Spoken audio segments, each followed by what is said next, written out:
exaggerated. Trust me, it's not needed. Yeah, It's not. Brave giving the advice for the women. Brave understands women are hard. I'm just telling you from the inside looking out. Women don't need very much.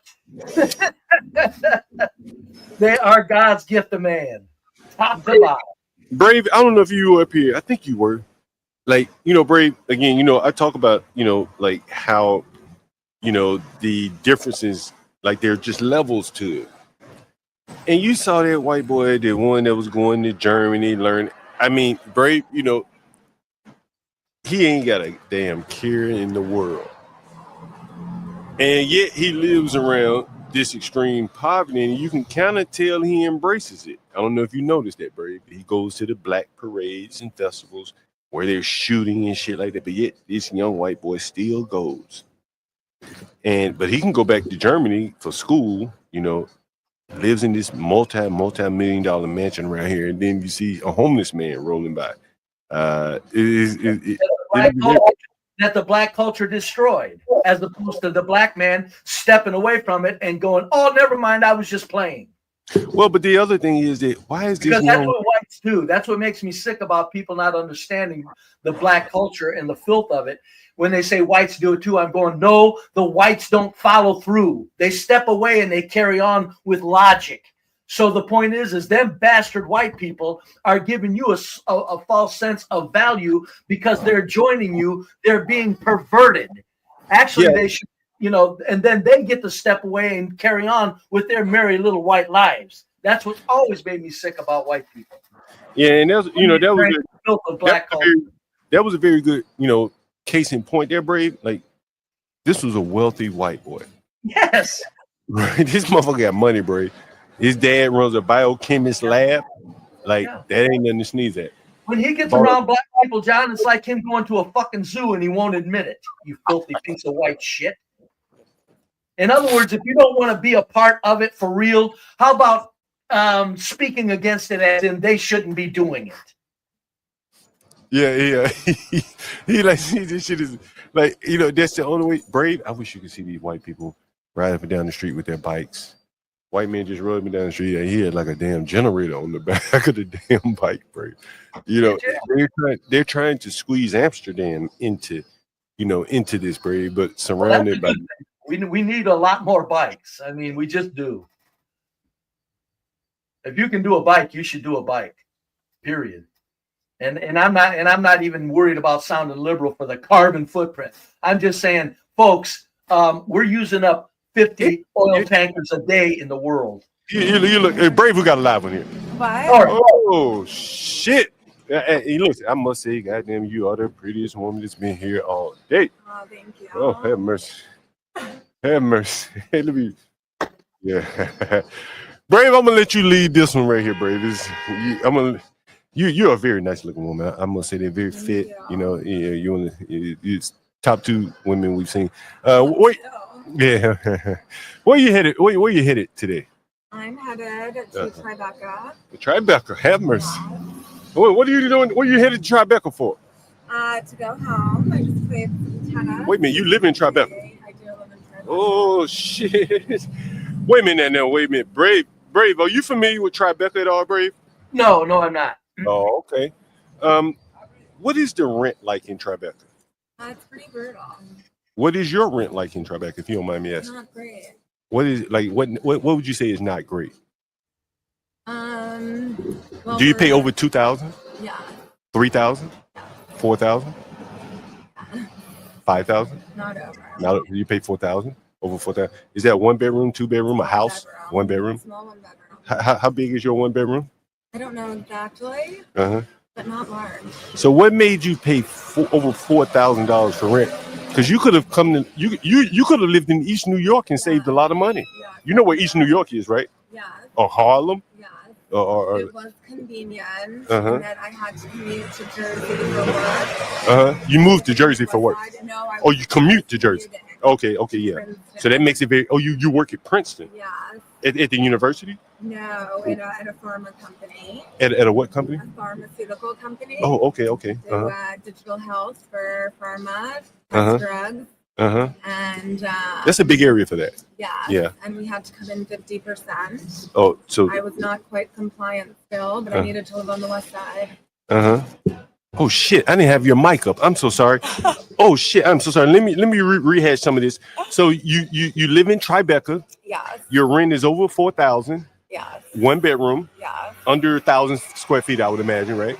Yes. Under 1,000 square feet, 4,000. And I asked her, I said, why not live in East New York or Harlem or Bronx or but 4,000. And you said partly because it allows you easy access to New Jersey. Yes. Right. I was commuting for work. And so you work at a pharmaceutical company in Princeton. Yes. So I guess you catch your train down there, the path or something like that. Yeah. I would take NJ Transit. And my company had shuttles to pick us up. Was supposed to come in 50%. That was pretty brutal, so I still wasn't quite compliant. You weren't compliant. No. So what are you doing today? Are you working? Not working today? I'm not. I left my job recently. Oh, so you don't work anymore? No, I'm gonna start working again soon, but I want to start my own healthcare software company. Oh, I am a software developer. I am John Clark, by the way. Yeah, indeed. So you said that you want to start a health. I used to work at a FSB marketing. I used to market the drug Epclusa. What's the drug? Epclusa. Epclusa. No, I don't know. Used to see it on a lot of sports. Yeah. So you're not working. How long have you not been working? Only about a month. Okay. Are you concerned about how you're going to pay that high ass rent? Yeah, I have some concerns, but I might pick up some consulting opportunities while I work on building my own company. Now, I've got a question for you. How easy is it for a pretty woman like yourself, to find a job? I would not say easy. I mean, I'm in a different situation that I want to start my own company, but I think a lot of jobs looks don't play a factor. Some jobs they might help you, but some they don't. Is this a live recording? Hold on for 1 second. Can I don't mean to interrupt you. I have an older gentleman on the panel, 70 years old, white guy. And I'm sure he's raring to get in. Brave, this is a very, very attractive woman. She's got her is that a tennis outfit? Yeah. Tennis outfit. Brave. It's tennis racket. Yeah. Okay. Babola. Yeah. Brave, you got any questions for her? No, has she ever thought about getting the hell out of a big city and taking advantage of her beauty in a smaller town? Have you ever thought about moving to a smaller town and taking advantage of your beauty and getting away from the hustle and bustle here? No, and I don't know what advantage that would be, but I would say I'm very passionate about healthcare and helping people get equitable access to high quality healthcare. And I would say in my industry, I don't think they care much about looks. If anything, sometimes good looks could be a detriment on the research side because people might not take you as seriously. Oh, you do research? I'm on the R&D side of things. Oh, really? So you're in the lab? I'm not in the lab myself, but I work with doctors and scientists. I see. Oh, wow. And what would be your title? I'm just curious. I was the director of digital health. Really? Oh, shit. Yes. You were doing pretty well. You like, God, can you tell her something? Hold on, if you don't mind me asking, what was your salary range? I can't say that. You can't say it. If I say was it more than 200? Yes, no. Yeah. Okay, all right. That's all right. I negotiated hard. You negotiated hard. Okay. Yeah. Brave? What you about to say? John, I just want to tell her I'm 70 years old. Tell her, nice try. Us good-looking people know there's an advantage to being good-looking. He said men know that. He said good-looking people. He said he's a good-looking man himself. He said he knows there's an advantage of being good-looking. I'm here to second that for sure. Yeah, but I think it still depends your looks can open up a lot of doors, baby. Yeah, baby, your looks can open up a lot of doors. Oh, thank you. Doors open up. You know what I'm saying? I'm telling you. I appreciate that. Do you get a lot of now this is my question. Do you get a lot of attention from men? Varies. It varies. Like when you're on the train or something, like the black guys got to be all over. I think most women in New York around my age get attention. The black guys got to be all over you, though. Some. Yeah. Because they're a little bit more aggressive, I would imagine. Maybe. I don't know. What type of? Have you ever dated a black guy before? I have. Really? What was that like? It was nice. He was nice. Would you date another black guy? I'm not asking for myself. I do have to get going. All right. I'm not asking for myself. I was just asking out of curiosity. Yeah. Yes, Right. yes. I do We have talk to get about going, these things. unfortunately. It has been a pleasure. Great. I'm very glad. I'm very glad you stopped. Yes, thank wow, you. You always find something new here. What's this? Oh, I'm sorry. Yeah. I am John Galt, the urban landlord. You should look me up on YouTube. Okay. John Galt, damn, my phone just died, but John Galt, the urban landlord on YouTube. What is that? John Galt, like Atlas Shrugged, the urban landlord on YouTube. John Galt. Yep. The urban landlord. The urban landlord. On YouTube there. You can find me there. Yep. Indeed. Thank you. Nice meeting you, John. Thank you. All right. Bye. All right. All right. Jeez. Oh, brave. You get to talking about a little bit of real life. You notice how they always got to hit the road. Mm-hmm. That's Great. because they're fucking packed full of lies in their life, John. Everything they say is a fucking lie. Everything. Brave, you heard how much you paid in rent? Yeah. $4,000. Everything these people are full of fucking lies. That's why they, after you start asking a certain amount of questions, they're going, well, I don't want to disclose anything because why? Because if they did, they would know they would look like the fool that they fucking are to the Brave, public. you know that's Negro tax. That's right, right. You do know that, right? Was she? 4,500? Nigga, that's a Negro tax. Right? That's when you yes, like, I don't tax, want nowhere to be found. Yeah, right? you notice how she wouldn't come close to saying anything about that. Brave, it's close to New Jersey. Yeah, that's it, bitch. You fucking lying piece of shit. And then Princeton is a very rich town. Like this lady was what did you say, the marketing director? Like she's working with high-end scientists and researchers. You know, paying that kind of money, Brave. Like that's pretty amazing, bro. Well, now hold on, Herman. I'm saying it after they're gone. I'm not calling them lies to their face, Herman. Goddamn, buddy. But they're all liars. No, all of these people, every fucking last one of these people that have been up here today are filled full of personal fucking lies to protect their fragile self-image of themselves that they have. Well, Brave, Brave, that's part of the thing, bro. Like here's an interesting thing. Like, for instance, the one lady walking down the street, she's asking for candy bars. She probably wasn't the closest one, to be honest. Yep, that was probably. And she may have been scamming. Yeah. And she could have all been a fucking scam, right? Could have been. Right. Excuse me, you have time for a 5-second interview? No. And so then there's the other level, like, you got a 4,500 lady making $4,500. Excuse me, you have 5 seconds. You got another lady, she's making, so much goddamn money, she can afford to pay $4,500 and still live, and probably can find a man making a lot of money too, so and quit her job, Brave, like that's the different levels to. And she's walking amongst poverty. You saw her. You just saw the old homeless man, the black girl, and she's just oblivious to it all.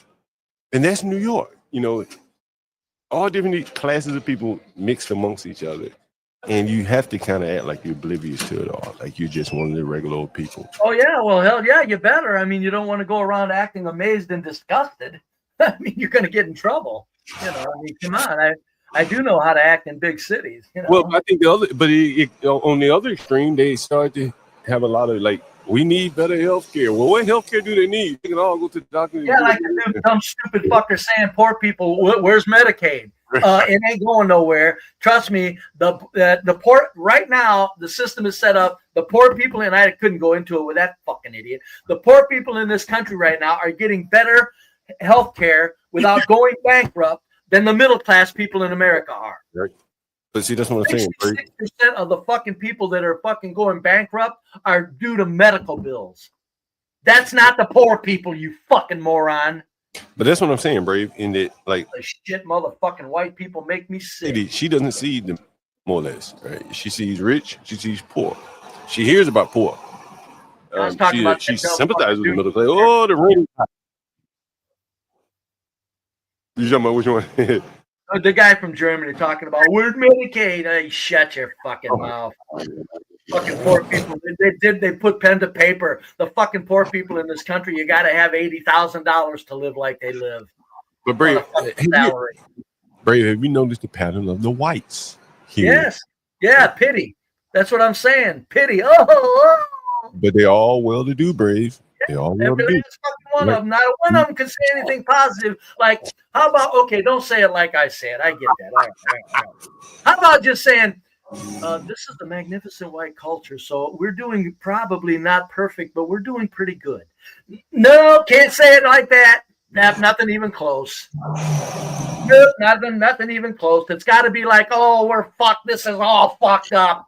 I know we're white and we're living like gods, but it's still all fucked up. Hell, that's the way they made it sound. Fucking sick motherfuckers. And again, Brave, $4,500 in rent. You know she's not eating at Burger King, Brave. You know goddamn well. She's not shopping at no cheap ass grocery store. This woman is probably shopping at Whole Foods and Wegmans. Get it delivered to her house.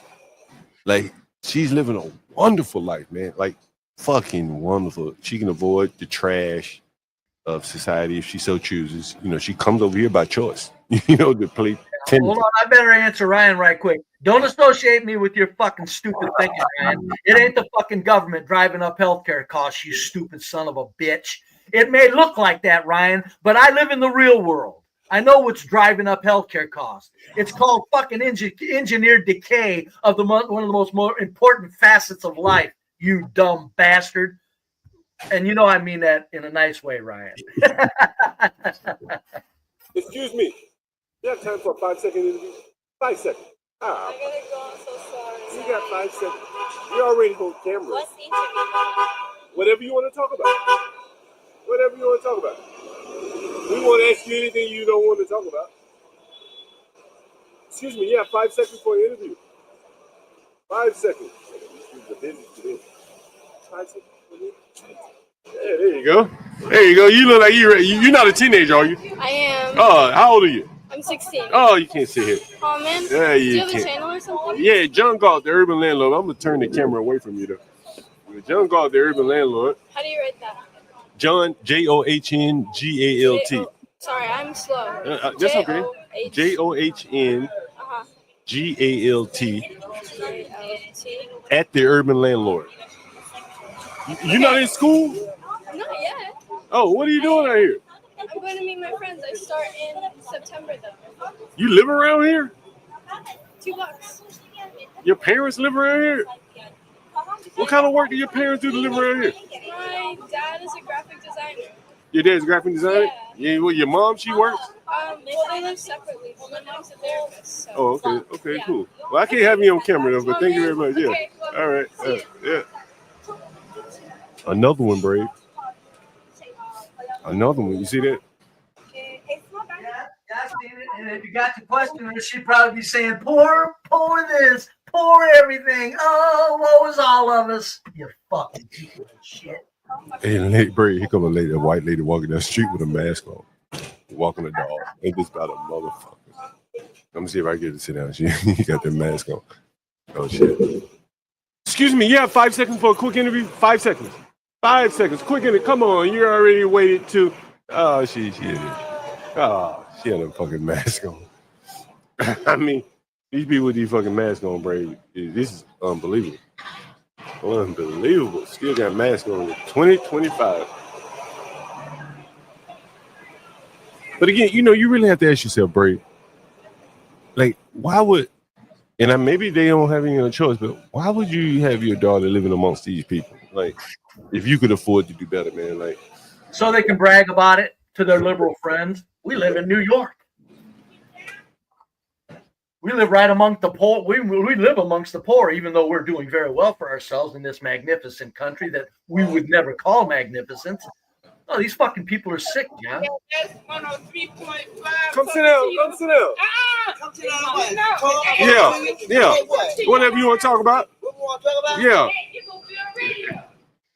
I got to give you more tips here. You got to get. You want beer? I'll buy you beer then. I'll buy you beer. Come on, sit down. Look, she knows you want to do it. I got to feed my ticket for you. All right. Sorry, hold on. Hey, sorry, Ryan. I got carried away, buddy. Yeah. Go ahead, John. Yeah, this is Franklin Avenue in Brooklyn. a very, very gentrified area. Brave. I don't know if you saw me earlier. There was a early morning shooting right around the corner from where I'm sitting here, Brave. And again, man, you ride down the street, you be like, damn, look at these buildings. You know, like these is a nice building, Brave. You know, I seen some of that, John. I was doing my dishes and cooking some food up and shit. And I said, damn, look at them houses. Yeah, and then I rode through the Jewish area, which is right up in this same mix. And you see all the Hasidic guys walking around. You know, they have their own ambulance and police and all that. You know, so it's a very bus riders for people that can afford it. Yeah. This is a very interesting mix. You know, right across the street here. Damn, you see a Mondami sign. I'm not sure if you can see it, but right across the street here, a guy jumped out of the building and killed himself. I know the guy. I knew the guy, and he used to own a coffee shop that is in that yellow awning right there. And so he was having a lot of financial difficulties, and he was gay, and so he jumped out of this building here, right onto Franklin Avenue, and killed himself, committed suicide. What building? What building? One of the buildings across the street here. You see it directly across the street. Well, hell, they're only 3 stories high. He could have landed on his feet. Well, but not if you plan to commit suicide. That's true. He probably did a header. Yeah, and he jumped off the roof. So that's okay. Yeah, he getting up there. Mm-hmm. Yeah. Mm-hmm. Are those apartments or something? Yeah, storefronts with apartments up front on top. Yeah. What do you think those apartments go for up there? Easily $3,000. Jesus Christ. I couldn't imagine having the money to pay that kind of rent and shit and live around that hellhole. I just, what's it about? Sit down 5 seconds. Well, it's 5 seconds for, No, I'm not even like. Oh, you good, man? No. I look a little crazy. Excuse me. You see them white women, Brave? They have no fucking headphones in their ear, nothing. They hear a nigga cat calling, they just keep moving. You know what I'm saying? Yeah. It works great. Yeah. They know how they've adapted to living here, right? To getting cat called, you just got to keep pushing. Jesus Christ. Mm-hmm. But again, I don't know why they're living here. They probably can't afford to live. Well, I'll tell you what, John, you're providing one hell of a service with these interviews, because I'm telling you, it's like 99% of the people are out of their fucking minds. I want you to see this white man right here, bro.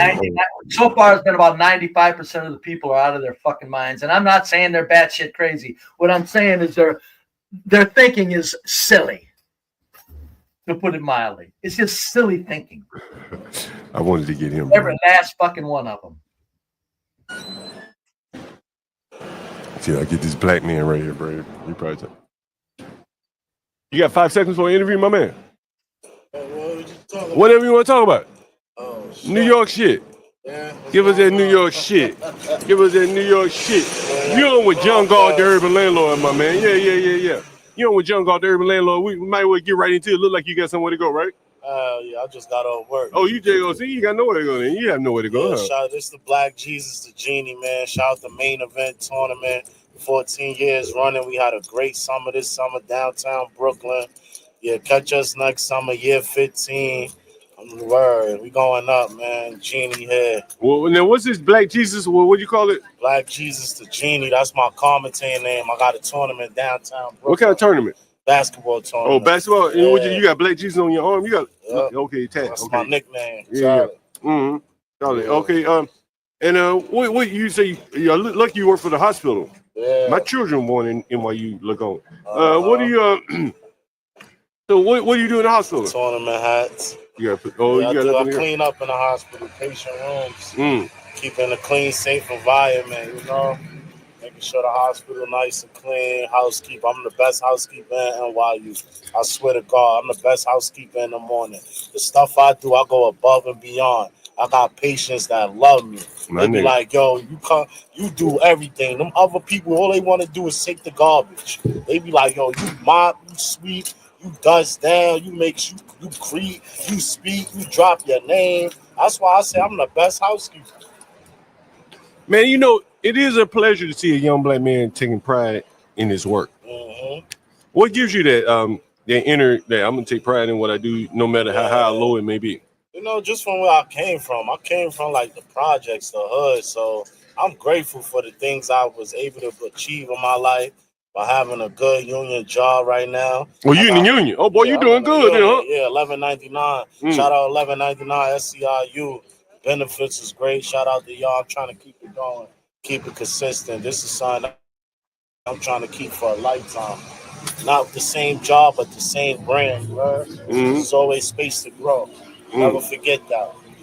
Now, what's it like? What do you think? Is the rent too damn high around here, man? Hell yeah, the rent in New York City is too damn high. We making this money, like the wages they paying is not enough for the rent prices. If y'all gonna be having these $2,800 a month, $3,000 a month for one ass bedroom, one ass studio, y'all need to raise the minimum wage $35 an hour. $35 an hour. For real, something. So, what's your rent? You pay rent? Yeah, my rent right now is like $2,800 a month. Damn. Oh yeah, I got roommates and shit. We break it down. Oh, but you got roommates, so you don't pay it all yourself. Yeah. How many roommates you got? You need roommates. How many roommates you got? I got 2 roommates. It's 3 bedrooms. So y'all paying about $1,000 apiece. Yeah. Jeez, Louise. Brave, you got any questions? 100. Yes, why don't you move to a part of the country where it's much lower cost of living? Okay, that's a good question. Brave, I think I can answer that question for him because he's in the union. That's a pretty damn good gig, right? In New York Union's pretty damn good gig. So the question is, why don't you move somewhere where it's cheaper? Yeah, that's what I'm thinking about. I'm holding on right now because of my job, and it's like a good job or whatever. But if Can I say something to him, John? Yeah, good job. Yeah. Yeah, I got people in other places right now that want me to move out of state. South Carolina, Dallas, Texas. So I got places I could go. So you've considered moving because based on how expensive the cost of living, But why do you think it's so expensive? Because it's New York City, and New York City this state is a scam. All they care about is money. All they want is your money. So that's why I figured that out. You go anywhere else, the prices ain't that high. Are you happy to be in America? Before you answer that, are you Caribbean? No. You Black American? Yeah. Okay, I should have known that because anyway, my family from North Carolina down south. Are you happy to be? Do you think it's a blessing to be in America? No, it's not a blessing to be in America. Talking to the mic for me, my man. Why not?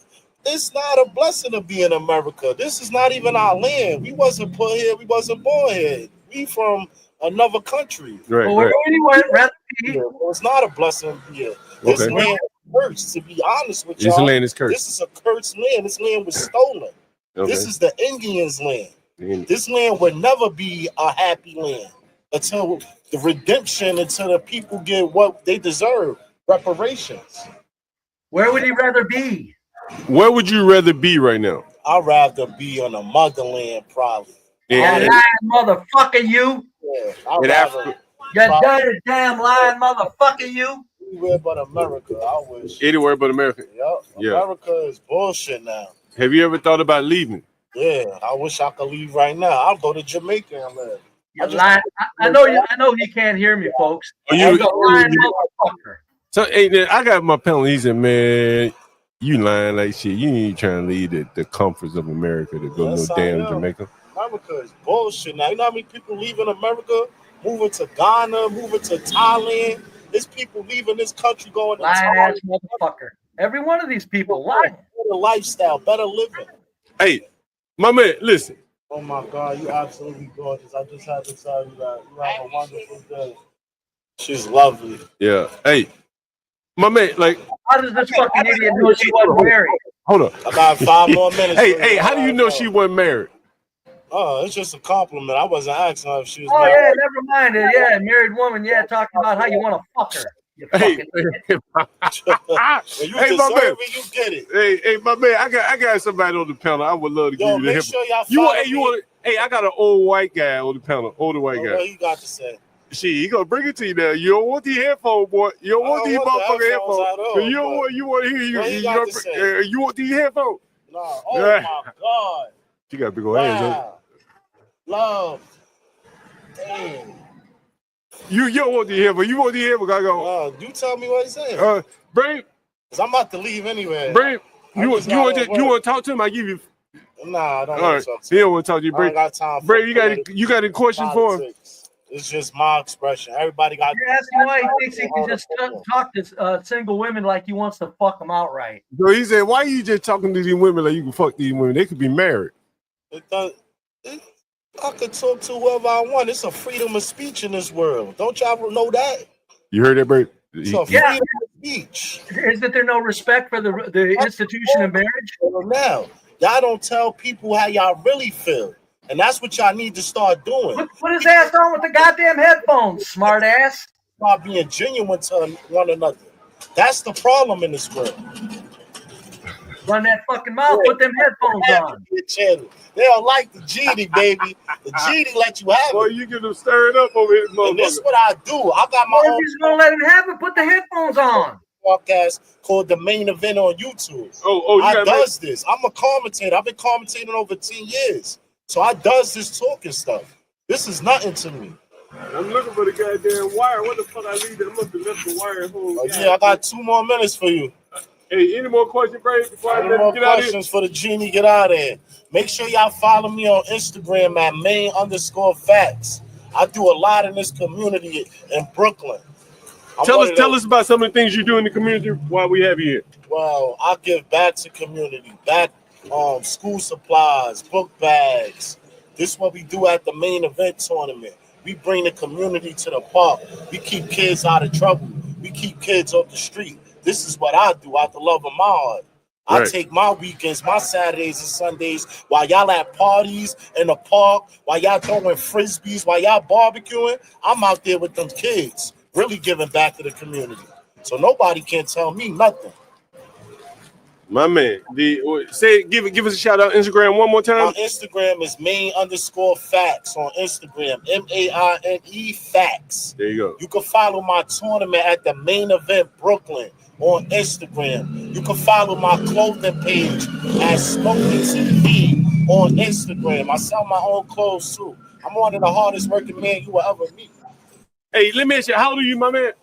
36. You ever been caught up, been in jail, anything like that?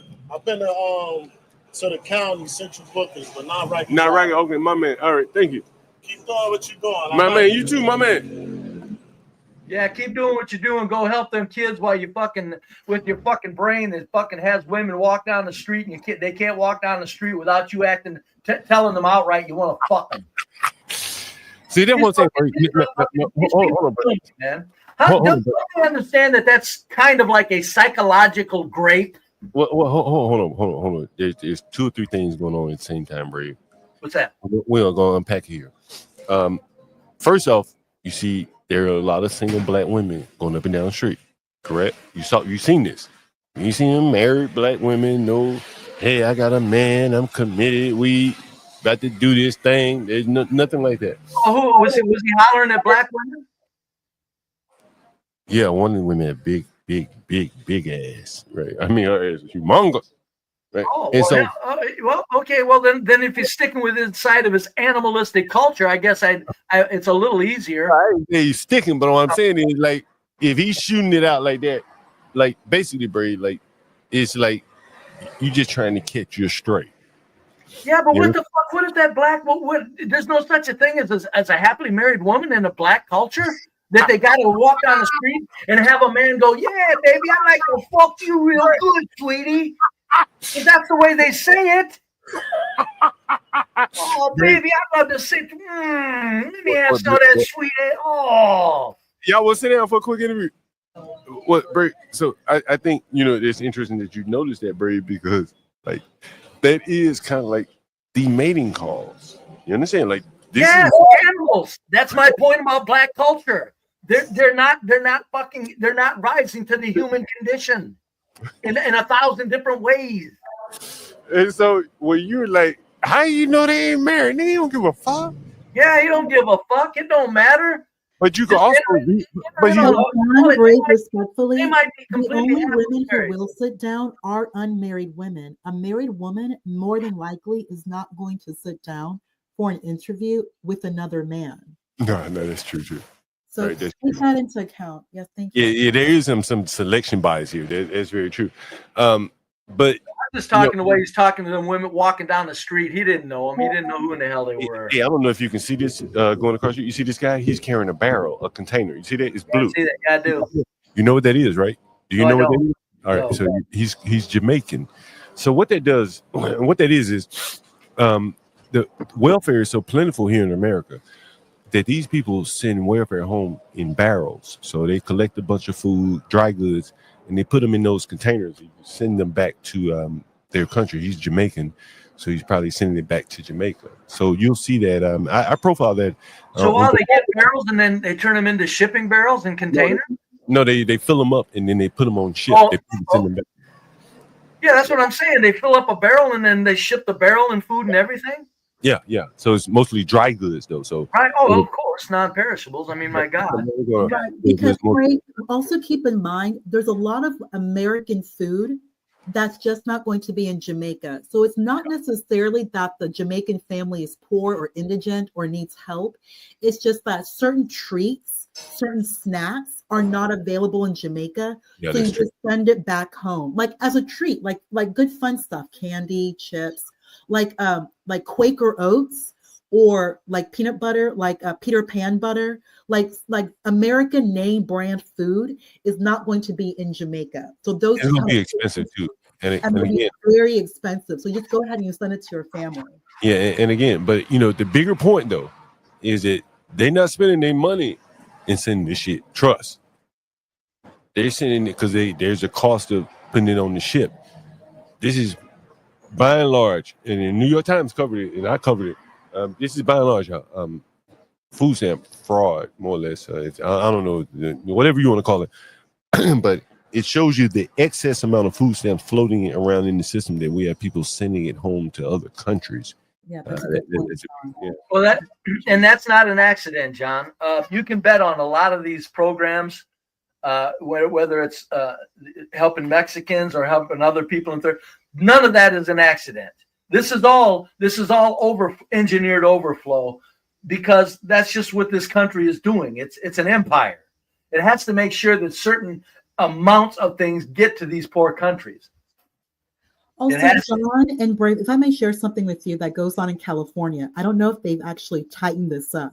So many women, like the women who are Hispanic women who are receiving benefits, EBT, SNAP, they use those food stamps to then start up those taco stands. Oh, yeah, that's big. And then they sell the tacos like any other business. It is widespread in California. And remember, there's no regulation for the taco stands.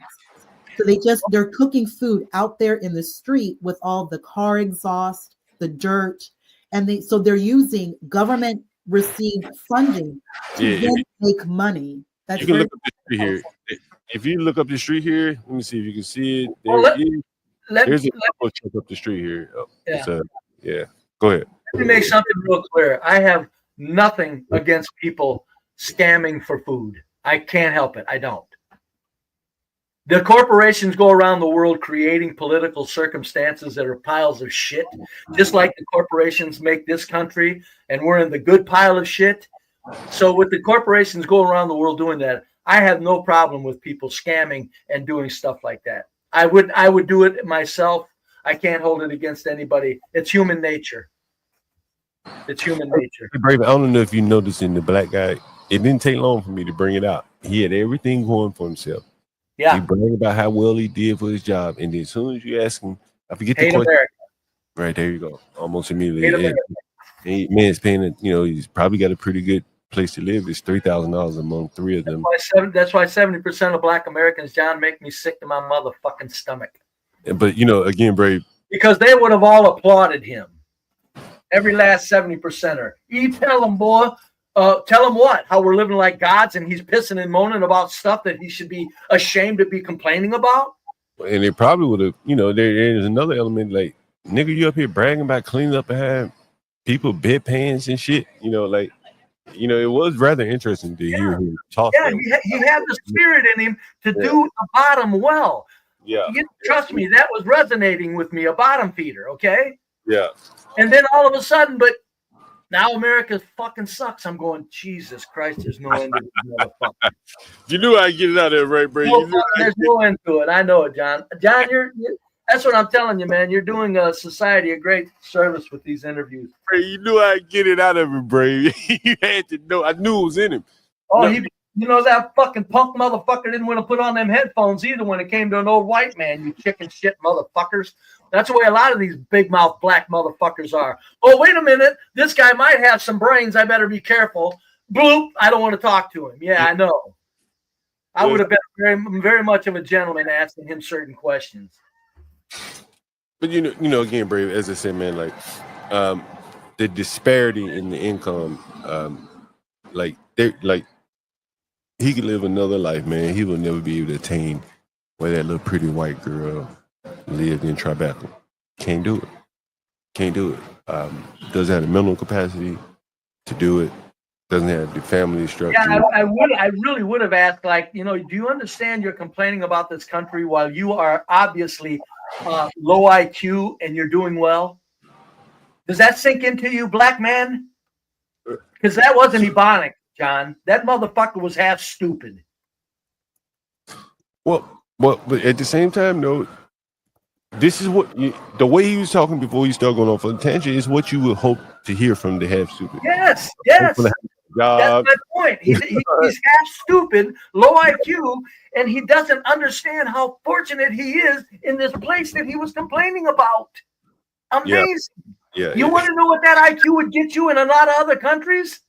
Yeah. Under a fucking bridge. Yeah. Oh, we got your Bray. We got your buddy coming up, Bray. We got your buddy. Oh no! Hey, look who it is! Look who it fucking is! This isn't your show, Be Brave. Okay, sorry, I can say whatever the fuck I want to say. Hey, Bray. What's funny? Hold on, John. What's funny is Ryan. Hold on, Bray. Hold on, Bray. I was reaching for the button to put you in the back. Hey, Brave, you tell me. Hey, Brave, you tell me. It was automatic. Hey, Brave, you put him in the back to the back. He goes, Brave. Be Brave and John, whatever Be Brave comes up. Nah, John, don't look at that, John. Don't do it. Brave, whatever Brave come up with, it turns into the Be Brave and John show. Yeah, it is gold. I gotta say, it's comedy gold. I will tell you that much. It is gold. It is gold, man. Damn it. And I got to get going too and smoke a joint and drink a beer. So, what a loser! Hey, listen, you know what they call scamming for food? It's called stealing. That's the word. Ryan, I know it, but it's fucking criminality. I know, but Ryan, as I spoke earlier, look what the corporations stealing resources. So it's like it all pans out, Ryan. That's called two wrongs don't make a right. Interview. Yeah, what's up? Give me 1 minute. Let me cut your mic up. What's up? I'm just cutting your mic up. What's up with you? How you doing? Shit, sit down so you get the camera. Oh, shit. I think she's in it, John. Check it out. Oh, I was going to say, Kim, all the way down here. Oh, man, I'm not on camera. Oh, he didn't. Oh, pardon me, folks. I'm going to be silent for about 5 seconds here. Hold on. Right, you how y'all doing? Oh, the kitchen sink was in that one. Wait, where you coming from? I'm coming from right there next door. What you drinking? I'm right there next door. I went to the to the health food spot. Oh, okay. What you got? Your joint in your hand? What's in there? What's that beer in that can? What? Shit. What you been doing all day? You ain't working today? You ain't gonna tell me your name or you are true. You're so correct. My name is John Galt, and this is the Urban Landlord on YouTube, and the Urban Landlord Clips on YouTube as well. Oh, very so you can find me there all the time. I will check you out. Yeah. So. What's your name? Where you coming from? Where you from? I'm Candice. I'm from Brooklyn. Okay. I'm doing my thing all the time around town. I'm a naturalist, an herbalist. Okay. So I just came from the natural food store. You got to take care of your body. I went to the doctor today. That's why I seem to be off. No, you seem pleasant, very pleasant. Yes, you have to do the right thing sometimes. So tell me about, are you Caribbean, by the way? No, do I look Caribbean? You know, so many people are Caribbean. That's why I asked you. I know, right? It's just the easy assumption. You dropped, by the way. You dropped it's the easy assumption, you know what I'm saying? Yeah. So do you take part in all this? This year, I hope not to be here. I've been here for almost 30 years, enjoying it. It's not the same as it used to be. You know, it used to be more fun, for sure. But now what's happening? I just hope to go visit some family, see what other towns are doing, grow up a little bit, you know. Yeah. Well, now the barbecue is the same no matter where you barbecue. That is once correct. the food got soul in it, you're gonna be all right. Yeah. Brave, you got any questions? No, I just tell her to get to a small town. She's a hot item in a smaller area. If someone said you'd be a hot item in a small town. I would be what? A hot item in a small town. Oh, that's fun. Hey, let me ask you this question. So, are you single, married, what? Also, can I share my Instagram? Yeah, sure. Oh, my Instagram is an original name. I should patent it. Don't you take it before me. It's AAGRATION because it's always a great station to stop on in. How y'all doing? I like that. All right. I gotta go now, though. I really do because I had to buy this for my mama. You single, married, what? Stuff. You single, married, what? I am not married without any children. Because the men are a little difficult. So I'm a good woman waiting for the right man. Yeah, there you go. How old are you again? 33. 33, okay, all right. How you doing down there? Down below, I'm good. And how you dating life? How's your dating life so I'm going to have to beg you adieu, my friend. Oh, I like that. All right. I'll see y'all later. Candice. Bye. Ladies and gentlemen. Everybody out there in the world. There you go. And check out her Instagram there, guys. Thank y'all. Thank you. All right. There you go. I wonder. I was wondering. Did you think she was Caribbean or? No. She said she's not Caribbean. No, I know, but did you think that because she was slim? Because most black women, African black women, or most black women in America are fat. Well, they can put on some weight too, but that's not statistically true, by the way. Just for the truth. I just figured because of the area, the neighborhood I'm in, many of the people are Caribbean. Hey, you Caribbean? Are you Caribbean, my man? He don't want to answer. He's shy on the camera right here. My man next to me. Now I was just wondering, since we in Crown Heights, I was just wondering if you were Caribbean or not. Anyway, no answer. Yeah. You know, anyway. That's what I wonder. Sometimes I wonder, John, like women like her, it's like, why don't you? Okay, you're not gonna get the top tier white men. Okay, got it, right? Yeah. Okay, never mind. Okay, she wasn't attractive enough for me, and I was a loser. Okay, but you know, there are a lot of white guys that would, that would take care of her. I'm wondering why they don't consider that. Well, I think she's. What did she say about black men? She said something. She wasn't impressed or something. Yeah, basically just a lot. No, she said men in general. Well, but she probably primarily dates black men. Yeah, I was gonna say no. There's white men that would treat her like a queen. And Oh, look at this guy. He's gonna try to borrow money. He's gonna try to borrow money from John. No, he's working. Oh, is he? Yeah. Okay, can I hold $20? Yeah, Bill Burr. There you go.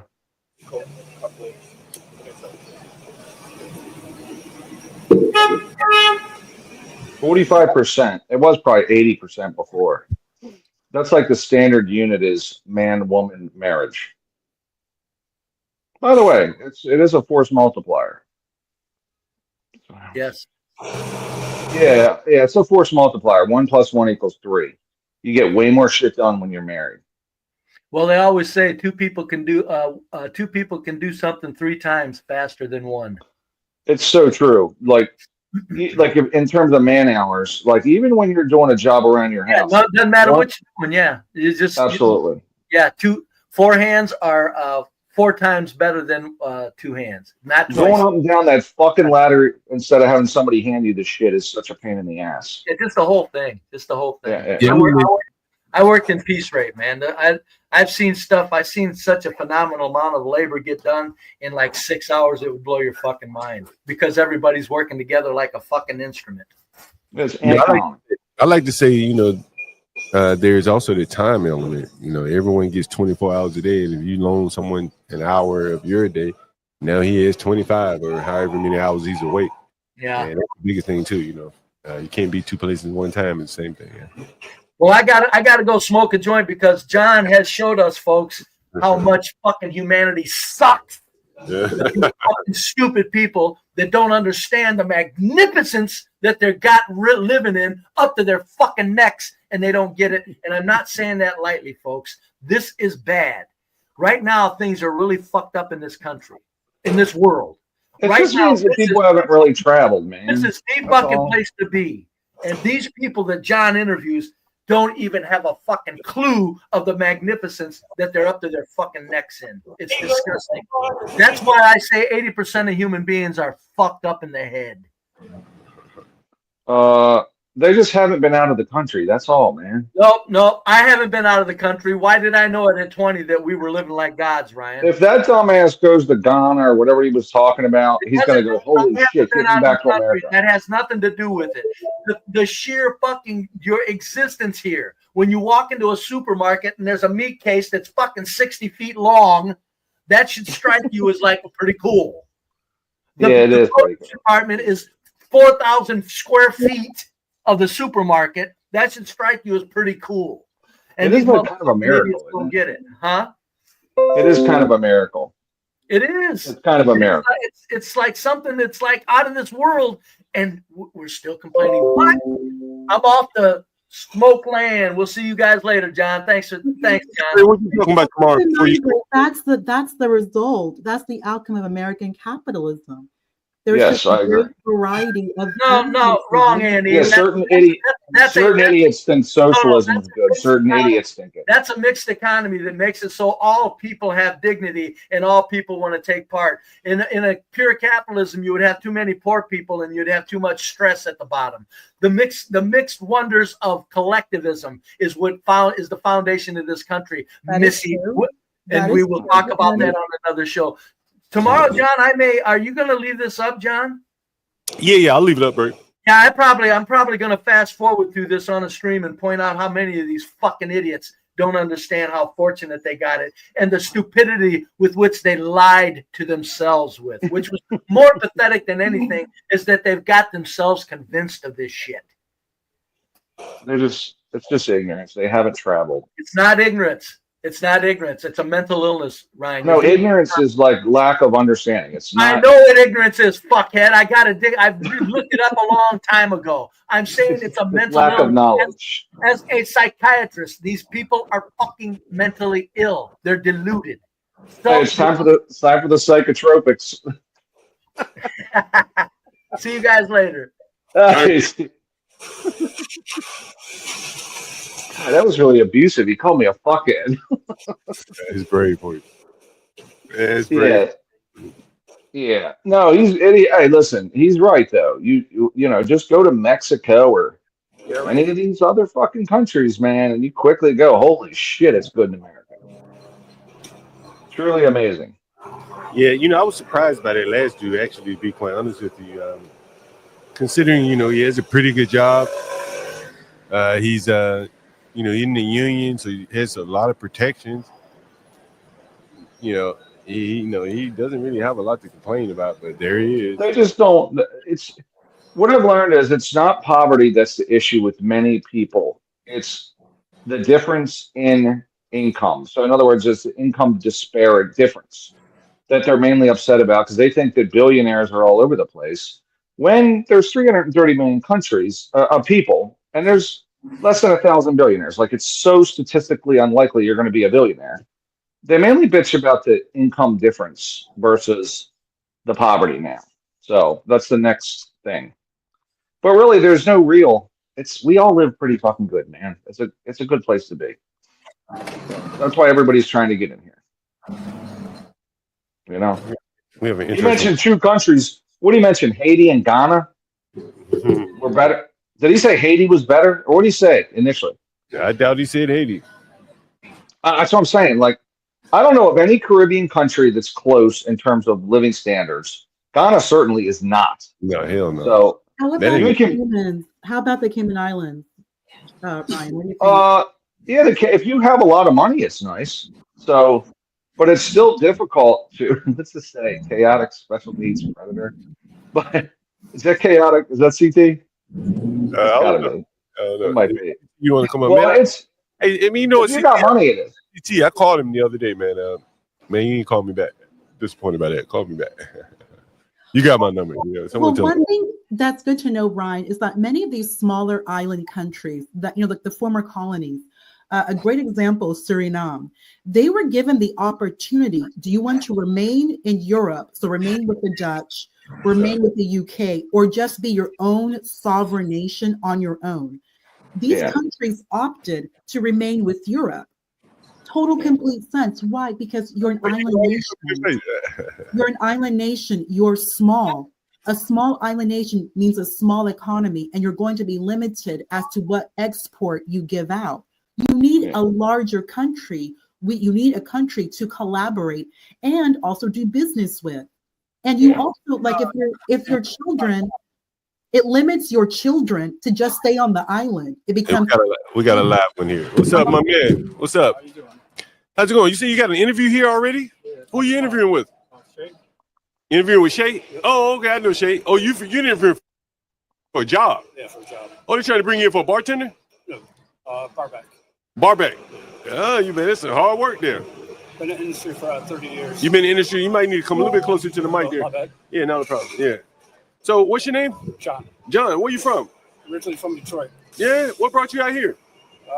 Grew up for my culinary arts career. Oh yeah. Yeah, I've been here about 14 years. 14 years? Yeah. Damn. Okay, pretty good. And how you liking it so far? I guess you like it. I like it. Yeah. I like this neighborhood. I've never been around here before. You like this neighborhood? Yeah, it's more comfy for me. Oh, that's cool. Well, what makes it more comfy for you? I don't like Manhattan. You know what I'm saying? I like that kind of a family vibe, kind of a hometown vibe. In Brooklyn? Yeah. You think Brooklyn, it's hometown? It's nothing like Manhattan. I can't stand Manhattan. How long did you live in Manhattan? I lived there when I first got here, about 4 or 5 years. I live in Woodside, Queens now. Oh, you don't live over here in Brooklyn? Oh, you just came over. Damn, you're going to be commuting a long way for a job. About an hour. Damn. Wait a minute. Woodside, Queens. Is that where Trump is from? He's from over in that area, right? I hope not.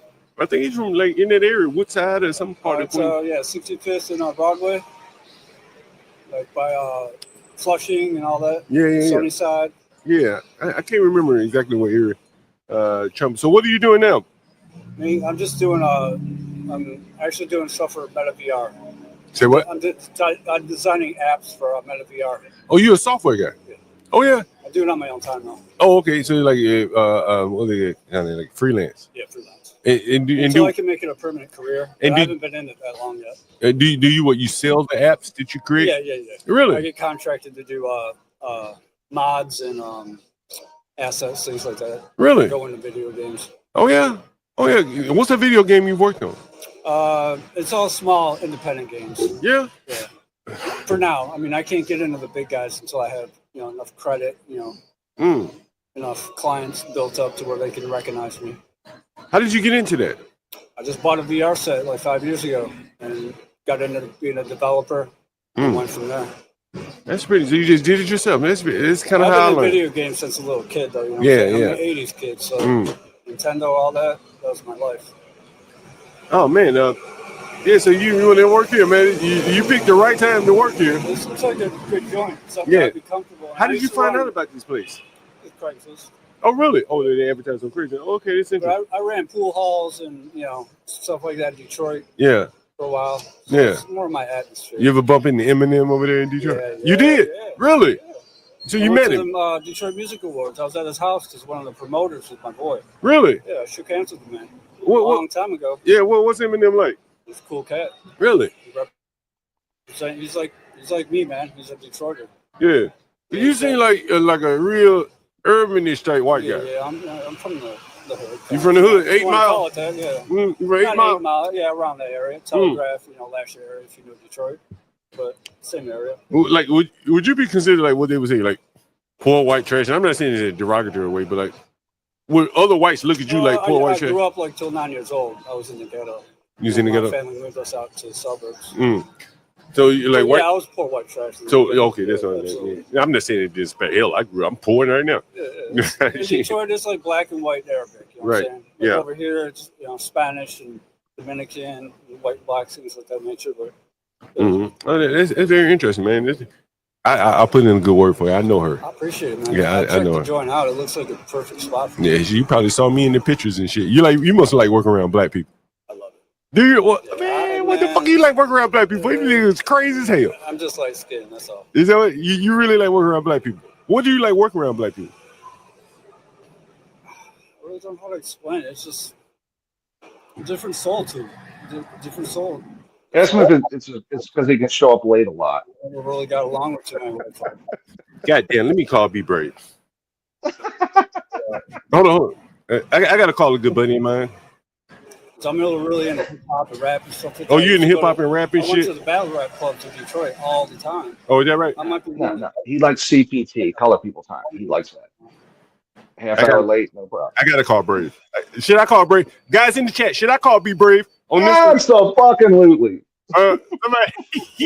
Yes, please call Brave. Woo, I got a live with Brave.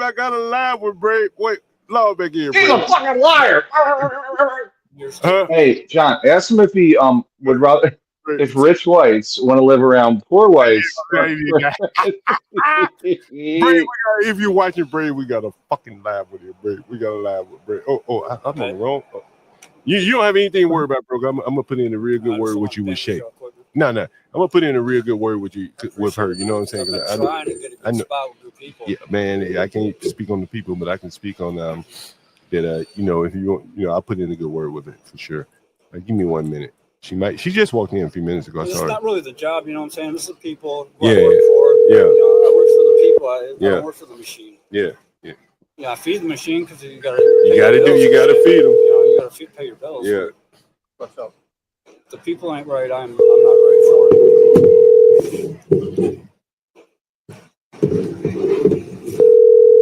Goddamn Be Brave probably done picked up that joint, that beer bottle and passed out. I'm gonna put the phone down. Goddamn, Brave. I had a live one for you, Brave. This was for you, Brave. I'm sorry, the person you were trying. That was for you, Brave. You'll see it on the live stream. So you do this like on the weekend? No, I'm a landlord, and I was a software developer myself all my life. It's Yeah. the first time I've ever been on the mic. Really? Yeah. You look like you'd be a guy be DJing in an underground nightclub or something. I tried. I love music, man. I got files and files of music, but I can never really, get into the tech side of it. Yeah. I understand that. Oh man, a lot of people in the industry I know, but I just never got into that. you know some people in the industry. Back in the day, I do. Not anymore, but Really? yeah. Hey, guys, you got any questions for him? How long you been doing this? Oh man, a little bit over a year. About a year? Yeah, I've always had thoughts of doing it. My previous career. You get to talk to folks and different people, Yeah. I'm not on the street all the time. Just when I'm in New York for the most part. Oh, I do it time to time in DC. I live in DC. Yeah. But basically in Brooklyn. All in Brooklyn? No, DC as DC. well. Yeah, that's why it's my home base more so than here now. But yeah, I lived here for years. Yeah, I still live here part time. Whenever I come up. But yeah, it's an interesting interview. Let me ask you this question. I did stay in Greenpoint for a while. Greenpoint. Greenpoint is Greenpoint is a very interesting part of town. It's a very it's not as diverse. Would you say that's fair? My neighbors suck, dude. I had to get out of there. Yeah. I wasn't vibing with them. Yeah. Greenpoint is stuck up and this and that. So what's your rent like in Queens? What's that? What's the rent like in Queens where you live? On my spot, I lucked out. I got a studio apartment. I pay $8 a month. Damn. Everything, dude. Everything. My landlord's beautiful. He owns a building. The building's like $2.5 million. He owns it, so he got no people. Yo, how did you get that special deal like that? It was luck, dude. 30 seconds, this ad was on the line, and I hit it up. Told me to come out and meet him. Put the cash in his hand, and it was a wrap. Just $800 bucks, or you had to pay 2 months or something like that? I paid first month security and first month's rent, but I gave him like 6 months ahead of time. Oh, so that's how you got it. Yeah, I don't like to be. Something can happen, man. That's what I did when I first came to New York, man. I came with cash, big ass wad of money, like shit. You know, have insurance on that, so I had 6 months up ahead. And something happened. Yeah. That's what I did, man. As I totally feel you there. Hell yeah. I mean, it's rough in Detroit because it's back in when I grew up there, but. It's kind of turning out to be a little bougie now. Yeah, somebody said you got white privilege. Yeah. Do you think that exists? Yes. How so? I can feel it every day. Give me an example. Every day. How? I don't have to be black to feel it. Well, how do you feel as a white man? It makes me sick. I didn't ask you how it makes you feel. Towards more people that have been in a struggle and been, had to really come up from something. Now I didn't ask you how it make you feel. I'm asking, like, how do you like? What makes you know it exists?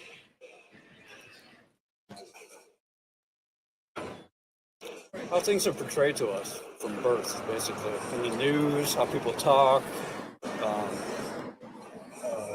government, the way things got to be forced to be changed instead of just changing for the right reason. Things got to just be all the way to the wall before they change it. I walk in the only time I feel like, say I walk into a group of black folk, you know what I'm saying? Yeah. I walk into them, I don't feel no doubt. I don't feel uncomfortable, nothing like that.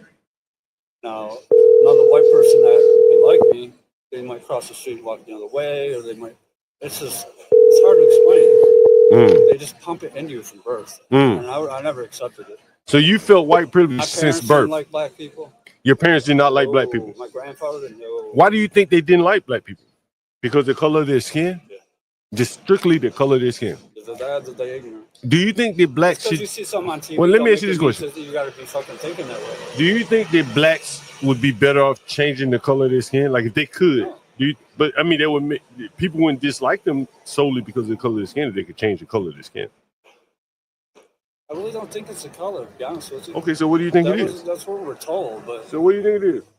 I mean, you guys from a different country, you know, pretty much. You know, so it's you got a different vibe, different soul, different, just like Italians and Greeks and Australians. But white people don't have problems with Italians. No, I don't have no problem with nobody. But why do you? But if you say is that if your grandfather was racist, and I'm a landlord, so I think it was because of the color of the thing. Strictly the color. Strictly the color. But so you think he doesn't? You think he doesn't like the color of I bought a brown? foreign car. He didn't like that because it was foreign. Do you think he doesn't like the color of brown? I mean, because black people really aren't black; they're like brown, right? I know that sounds stupid. Some of them are yellow and shit. I mean, you gotta be like Haitian or you know, some people are really, really dark, but I don't understand why they call them black. I'm not white. This ain't white. It's pink or whatever you want to call it. Right. If I was albino, I'd be white. Yeah, I guess that's right. That's right. Yeah. You're like a some. Yeah. I just never got into it. You know, I don't think of color or nothing like that. It's hard for me to understand why people would do that. Yeah, that is it's very interesting. Because I'm assuming that again, as I say, if it wasn't the color brown, because they're not black, then I'm assuming that there was something more to it than it'd be the speech pattern. You think speech pattern? Talking different, maybe, in the hip hop and things like that, or street, talk street. You think that? Talk with the slang, I guess you want to say. Yeah. No, I have so many black friends back in Detroit. I never talk with the slang. Once in a while, my voice might curve over. But do they talk with the slang? Yeah. So why? But if you talking to them, you just be talking non-slang, and they talking, like and they're talking with a slang though. Yeah. Huh. So your father, your grandfather, he didn't like that. People come from, Yeah. Do you a lot of black people have a? So if it wasn't for the color, it'd be the speech pattern. It'd be the speech pattern. The slang. And then, but they're all black people don't speak with a speech pattern. So then, do you think it would be something else beyond the that's speech? all they see. People that are racist, that's all they see. They don't see the other side. They just see that. But if they could perfect Tyler Perry or things like that. Yeah, Tyler. Straight educator, or whatever you want to call it. I don't know what you want to call it. Yeah. What would your grandfather have thought about Tyler Perry? He's fucking rich. Probably wouldn't be down with him. He wouldn't be that. No, he died the way he lived. He lived the way he died. He died the way he lived. My nigga.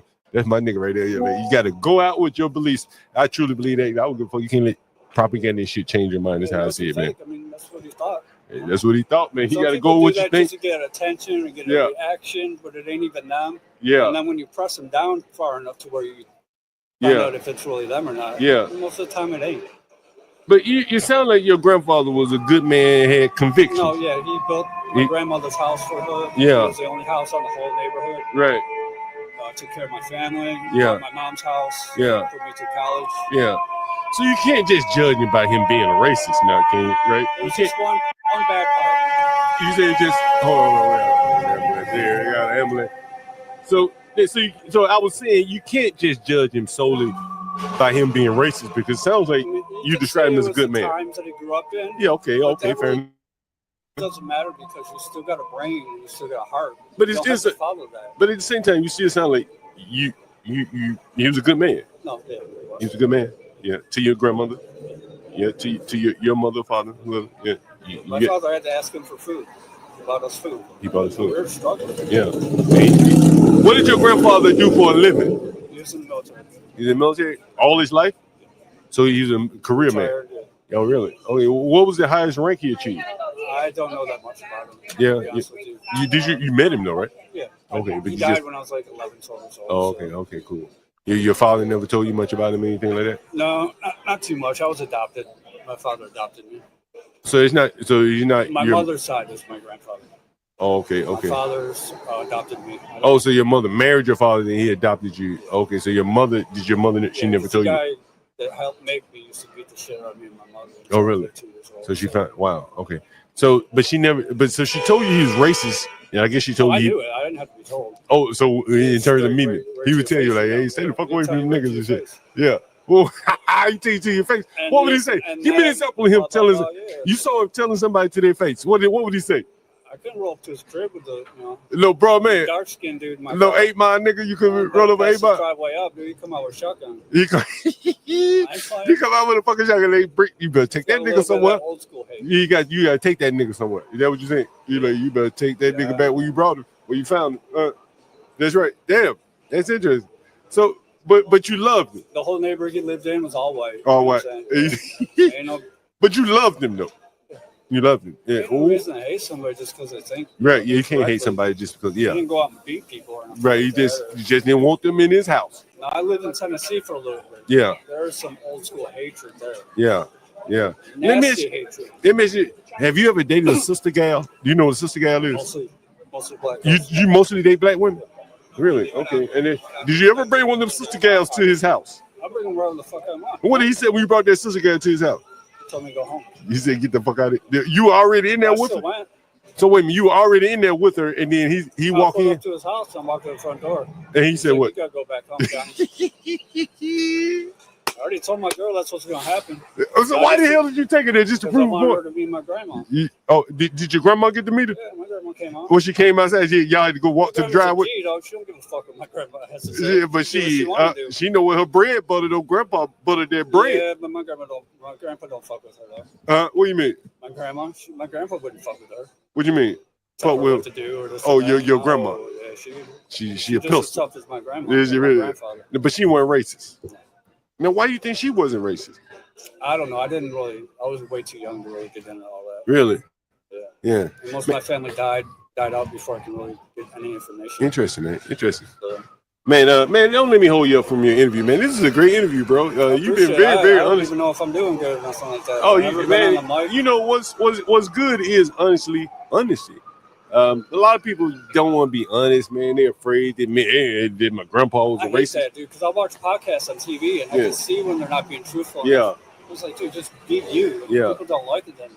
Yeah, you gotta say fuck it. Yeah. You know, it ain't you. You can tell the fake, real recognize it's real. I can't just walk up and talk about something I don't know about. Because I'll be called out on it. Yeah. I hope you get the job here, man. Why you don't want to be a bartender? No, I don't drink. Oh, okay. I'm a mixologist. You ever been an alcoholic? I know how to make drinks. You ever been an alcoholic before? Okay, I wanted that. I've gotten drunk 3 times. Really? Okay. I don't like it at all. Okay, you're very disciplined guy. Yeah. So I've been smoking weed since 18. Yeah. No, I don't like drinking at all. You get some good weed? Where you get your good weed from? I do go into Manhattan for it. Into the dispensary, you got to do. Oh, okay. But they treat me right there, so I only go there. Okay, there you go. I keep my money loyal. Yeah, there you go. They treat me right. Good prices, good weed. Which one you go to? It's over on First Avenue and 9th. First Avenue and 9th. Okay. Yeah, check that out. Like Alphabet City. Lower East Side type shit. It's like Lower East Side type. Right. Yeah, I know what you're talking about. They ain't got their license yet. They've been there for a while, so they run down a couple stores and bring it to you. They're really? Out yeah, it's kind of I like that because so they go down to another store. It's still got that street feel to it. Yeah. I like that little. So they go down to a dispensary, buy it for you, and then come back. I go in their dispensary, but they ain't got the legal shit yet, so it's not in there. Okay. So they got runners. Get the fuck out of here. Yeah, that's but where are the runners going to? I don't know, and I don't ask. Not my business. Get the fuck out of here. But they got it. It's some good shit. You got some weed on you right now? No, not right now. Damn. I want to see what it look like. They got 20, 25. You know, they got everything everybody else has got. Just not with that stupid prices. Like you go to these bougie places in Manhattan. They How the want fuck the police like don't get them? $65 for an ace. I was like, yeah, nah. Yo, how the police don't get them, bro? They're smooth. They They smooth. actually got this shit going on right. Bro, And they got some pretty girls as runners. pretty. They got girls. Yeah, everybody dressed nicer. And they know. No all the bullshit. runners are all nice looking, dressed nice, all that. No shit. But the guy's working his license out, so it's not like it's not going to be legit. He First was legit, and then they came up, you know, they stopped it and said no. Do they have a sign out front? You know what? You know it's a dispensary when you walk. Oh, you know, okay. I'm just on First Avenue and 9th. It's right on the corner of 9th and First Avenue. Okay, shit. I'm gonna check Corner that out. spot right there. Yeah. I'm gonna check that They out. got Man. everything in there but weed, But weed, they don't have weed. yeah, but when you want something, they pull their menu up on their phone, Oh no shit. tell them what they want, and they call into Get the the runner. fuck The outta runner here. runs up and puts you a little brown bag. Get the fuck out of here. It's so dope.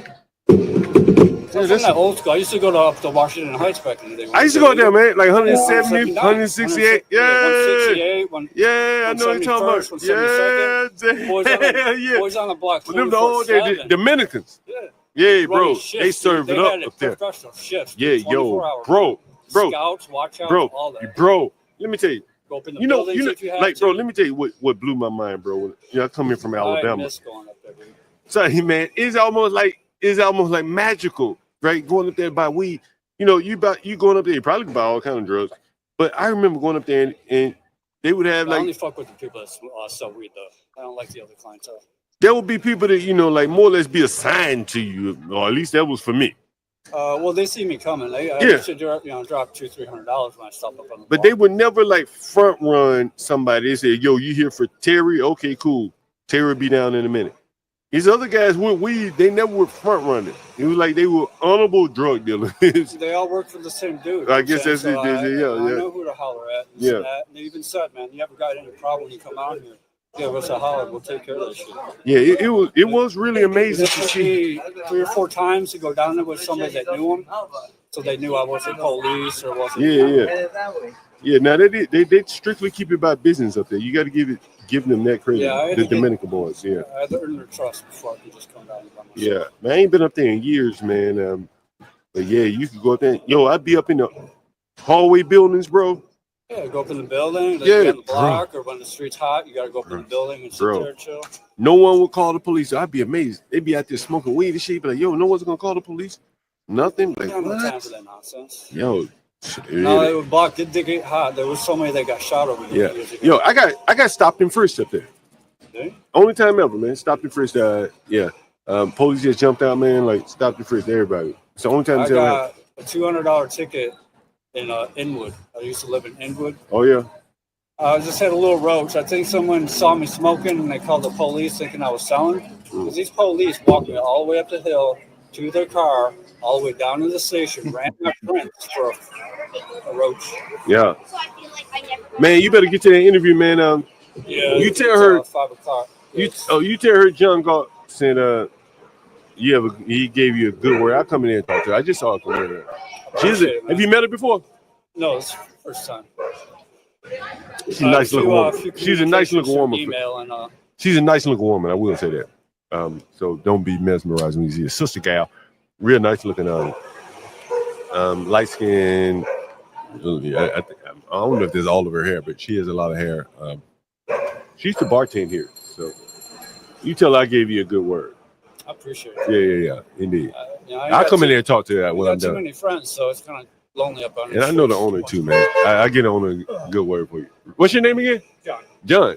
Yeah, I'm John too. John, you gotta look me up on YouTube, man. Look, give me a subscribe, my man. This is the best you can do. This is me, the Urban Landlord Clips.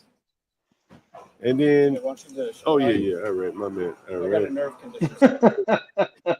Oh yeah. Yeah, I saw your hand shaking. That shit was good, dude. I saw your hand shaking a little bit. You say you're on medication for what? You say you got tremors. Yeah, tremors. It's from being beaten the hell out of when I was a little kid. Really? It's neurological. Yeah, until You 2 got years old, I was tremors from beaten being shit. beaten on? My dad beat the hell out of me until I was 2. Your dad beat you? Yeah. And that's why you have Threw me in the tremors? pool. I drowned to death when I was 1.5. You said what? He drowned me when I was 1.5. Your dad drowned you. When you one and a half. Huh? That's why he and my dad, my uncle nearly killed him that day. Oh, that's why you got adopted by your. Oh shit! Real man adopted me. Oh shit! That's some wild shit right there. Yeah, I don't even know the dude's face. I've never seen him, never heard his voice. And that was at 1 year old. No, I mean, I'm like, That was at 1 year old. When I was born, until 2 years old. Why did he drown you? Why did he try to drown you? In the pool, He kicked you. He kicked you in the pool. Saying a lot. My mom was a fucking whatever, a maid or whatever. That. Your mom was so what? I was always by the pool, little dude. I was a little guy, so I wasn't walking around or nothing. Yeah. With my little stroller, fucking. What made him kick you in the pool though? Killed him. My uncle had a pistol. He would have killed him. Yo, your uncle beat him up real good. Nearly beat him to death. And you never saw him again. My uncle did 7 years for it. Oh, you went to prison for that shit. My uncle did 7 years. What? Damn. Are you serious? Because he wouldn't stop. The cops came. He just kept beating. Beat 3 cops almost to death. Jesus Christ. He's like, I'm gonna beat your ass to death if you stop me. He almost killed 3 cops. He almost killed 3 cops too. That's why he ended up going to prison.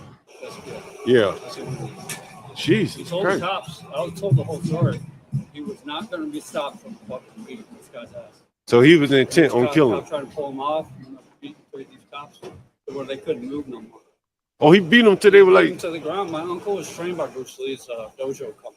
Your uncle trained by Bruce Lee's dojo? Remember when Bruce Lee had dojos all over the country? Is that right? Oh, so he had martial arts ability. Oh, so that's why he's able to beat their ass so good. Say what?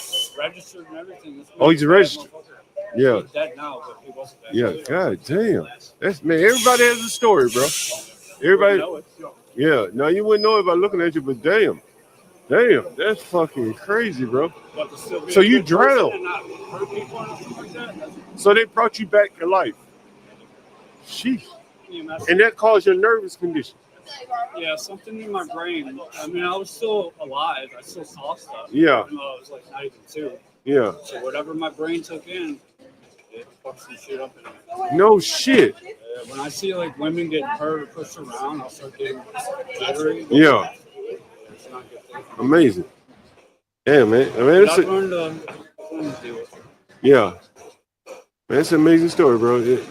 I'll make sure I put in a very good word for you now, man. I appreciate it, man. I'm a good dude. You know what I'm saying? Yeah, I'm life not is all about about shit, but life is all about overcoming shit like that, bro. And you talk about someone overcoming something at a very early age, when he was more or less unable to defend himself and being harmed by someone very close to him. Yeah. Yeah. You never end up on any drugs or anything? None of it. Damn. Man, you have amazing strength of mind there. I have to give it to you. I just see things like that. Yeah, yeah. Indeed. They suck a little bit. Yeah. How old are you, by the way? 50. Me, I'm 50 years old too. Man, you know, it's been one of the best interviews, man. I must say. I'm 50. I feel like I'm 90. Jesus. Yeah. I just don't want to say the wrong thing. No, you said all the right things. All right, thank you, my man. I ain't gonna hold you up from your interview. All right, same here, my man. John. Yeah. There's John. Supposed to be cake. And you probably should have offered him a sandwich or something. I'm not gonna lie. If I had a sandwich. Maybe 2 sandwiches, actually. He was kind of skinny, right? He needs some sandwich. He's a little thinny, a little skinny, a little bit skinny. Yo, that's Was he wearing a tie? Interesting outfit. I don't quite understand it, but he's like a white hippie. He's like a white hippie, right? Fuck you mean you don't understand? He might be one of the. He might be part of the, like the community, the LGBT community. Damn, I don't know. Damn, that's a hell of a story, dude. Did you hear that shit? Yeah, I don't. Yeah. Dad kicked him in the fucking in the pool when he was 1 year old, drowned. Uncle beat the dad damn near to death. What? That's some bad stuff, man. That's some real bad stuff. Why don't you try to flag one of these executives? That dude just walked by in a suit and tie, didn't he? Oh, you know what those are? What? Those are court officers in training. They're not going to stop. No, they can't. Well, I had a couple of them stop earlier. Not on camera, no, but they're basically in training to be like court officers, like basically bailiff type shit. You know what I mean? So Yeah. Okay. yeah. I will tell you one thing he said though, John. 20 years ago, I worked for a company, and the guy that ran it was a Jewish dude. And everybody in that place had a racial epithet that everyone called each other stuff. Okay, Yeah. this guy's a kike, this guy's a dago, this like all down the line.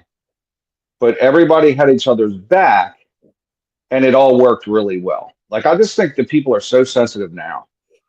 Everybody said shit like that, and everybody was cool with each other, and it was just a better day and age. Because you can't say nothing now. It's just you get blown up for it. Even if it is kind of an endearment thing, you know. So yeah, he was like a wigger, you know what I mean? Uh-huh. Yeah. Yeah. They called me a dago. I'm like, all right, whatever, you know. Yeah. And they called the owner, they call him a kike. Like they were like, listen, you kike, you know. He was cool with it. Nobody cared. Hey guys, you want to sit down for a quick interview? Anybody want to sit down? You can't do it? No, I can't do it. Yeah, there was a bunch of court officers right there. Bailiff type trainees, motherfuckers gonna be working in Rikers Island, that type of thing right there. It's right around the corner and whatever kind of training they do. Facts. Yeah. Shredder's giving me a bunch of shit. It was an interesting audience, though, that we've had. Interesting cross section of people here in New York. Very interesting. Oh, make great again. MRH. Yeah, that's it right there. Boom. I wish we could have had Brave up here with that white guy, that last white guy. He would have terrorized them. I mean, I think they would have had some commonality. Well, you need to set up a little speaker with Brave, but you'll probably get arrested, John. You set up a speaker with that crazy fucker. So broadcasting live in Central Park somewhere. Yeah, you probably get arrested. You probably would get like assaulted because he's so fucking crazy and over the top with the shit he says. He actually says it like just like an angry old white asshole, doesn't he? But it really is incredible, right? It is funny as shit. So, yeah, that dude didn't want to get on with Brave though, did he? Yeah, the union man, he didn't want to get on. Maybe you're right about this. Seemed like he was ducking them, you know? Nah, I didn't bring my other cord for the headphones. I thought I had it. I could have put the headphones on people here. What the hell is this? Let's see if I get these people on camera here. It looks like they're taking pictures or something. I don't think AAE's up here no more. I think she might be gone. No, I'm right here. Oh, my bad. Okay. I didn't see you up there. Well, I don't. All I see is. I think we had more white people in these street interviews than normal. That white girl has such that certain accent that she has. Yeah. It's like a Westchester accent, or like in this area, it would be like the Glendon accent.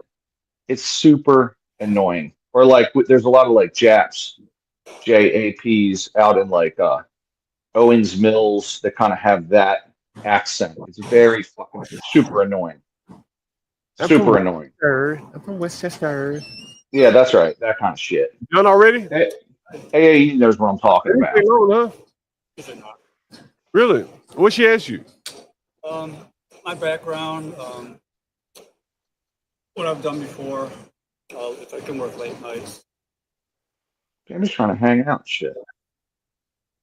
Man, I think you get. I'm sure you get the job. I'm sure. I'll put in good work for you. I told her, you want me to come in for a trail? I'm available when Yeah. That's probably what they need. If the owner comes up, I'll introduce you to him. Hey, Norm. Might get him to come up. Hey, Norm. Oh, maybe Norm. No, he may not be around. This is you right here. Did you already subscribe to it? Yeah. Yeah, I go in. Hey, where is she at the bar? Or is she in the back? Shay? Yeah. Is Norm down there? Huh? Norm, he downstairs? He's Oh, you're not? Oh, okay. Yeah, he inside. But yeah, I definitely. For what it's worth, I definitely put in a good word for you, my man. I definitely do that.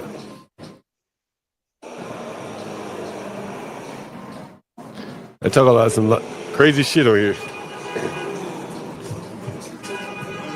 Head out of here. All right, good luck to you, my man. Trains are down that way, right? Which train you catching? Took the 4 to get here. The 4? It's that way. Yeah. You're right into it. It's on that side of the street, though. On the other side of the street. We're right into it. Take it easy. Yep. Yeah, that's a quick interview. You know what's interesting? Why he's interviewing here? Why? What's it? Is the other night I was here in one of the bar backs, and this guy's applying for a bar back position. Had a fucking meltdown, and he basically quit, and they had to beg him to come back to work. And so at this point, I'm imagining they're like, "Yo, we got to find us someone a little bit more stable that's not going to quit on the job." And I guess that's why they chose him. Honestly, from I think he would be a good fit for the place. There's not many white people that come in here, not a lot, and he'd probably be a good fit.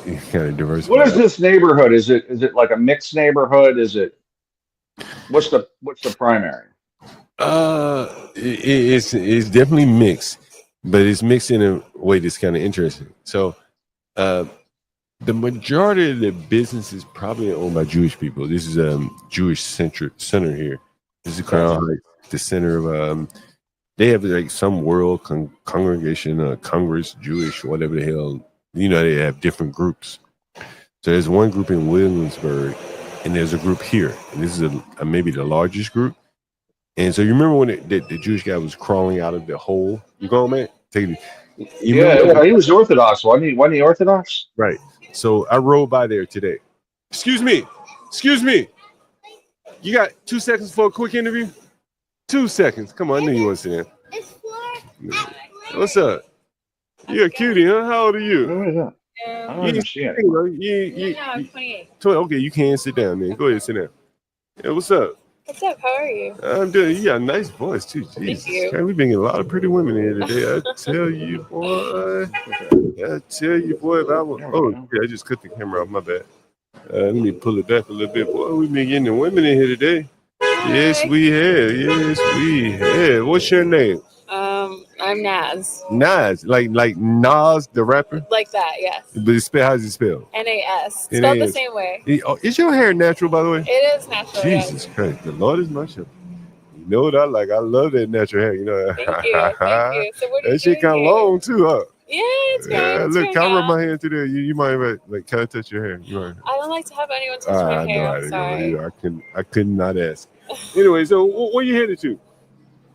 Just going up the street, visiting a friend. Oh yeah, would you live around here? I don't know. Well, what neighborhood in New York do you live? In Brooklyn, just further into near Brooklyn College area. Okay. Let me before we get too far. This is one of my channels here, the Urban Landlord Clips, and the other channel is the Urban Landlord, right? So you can see that. So give me a subscribe if you don't mind. There, the Urban Landlord. There's the Urban Landlord. Okay. And the Urban Landlord Clips there. So the audience always want to know when there's a woman up here, single, married, or dating. Single, married, or in a relationship, whatever. Just exploring. Just exploring. Are you straight or gay? I don't really believe in that stuff. I think it depends on the person. Okay. What's the last person you explored? I don't know if I want to maybe talk about this on camera. Okay, it's fine. Was it male, female? I just don't feel comfortable getting into that. What kind of work do you do, by the way? I work as a server. Really? What, at a bar around here or somewhere else? Just somewhere around. But I'm running late. I'm sorry. I just wanted to stop by and you say do look hi very nice today. I like your hair. Yeah, I like the hat. But I'm running somewhere. But it was nice to talk. Same here. Yeah, girl, I like that outfit too. Thank you.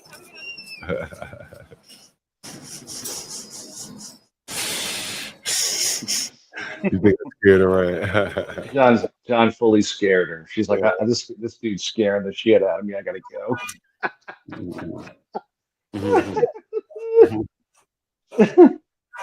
Yeah, you were taking her down roads she wasn't going down, man. Like, so, do you like men or women? I guess I gotta go. I want to get this white liberal right here. Yeah, get it. Just blow him up. Why is that guy wearing a tank top? He shouldn't be wearing a tank. He's in terrible shape. He's he's in terrible shape. You get yourself a white lib, some fucking punk. Oh, who's that? Somebody's waving to you, John. Oh yeah, that was Jenny, my friend Jenny. Yeah. Oh, okay. She's been on camera before.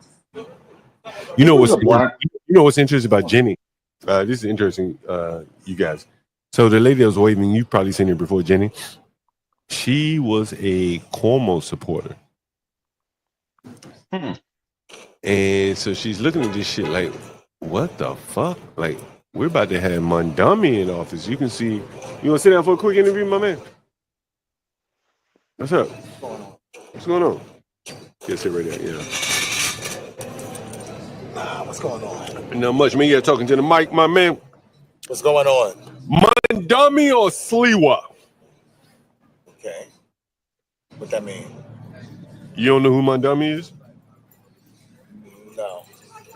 I haven't been watching the news lately. Be in the news, I've been watching. You know who Curtis Sliwa is? Guardian Angel. Yeah. Right? Yeah. So he's in a mayoral election and he's running against Mondami. Mondami, you can see one of his posters right there. Okay. Mondami is an Indian American.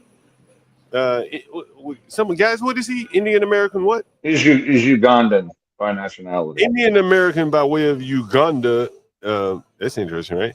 And he's a kind of a socialist. How you feeling, sir? And so he probably will win.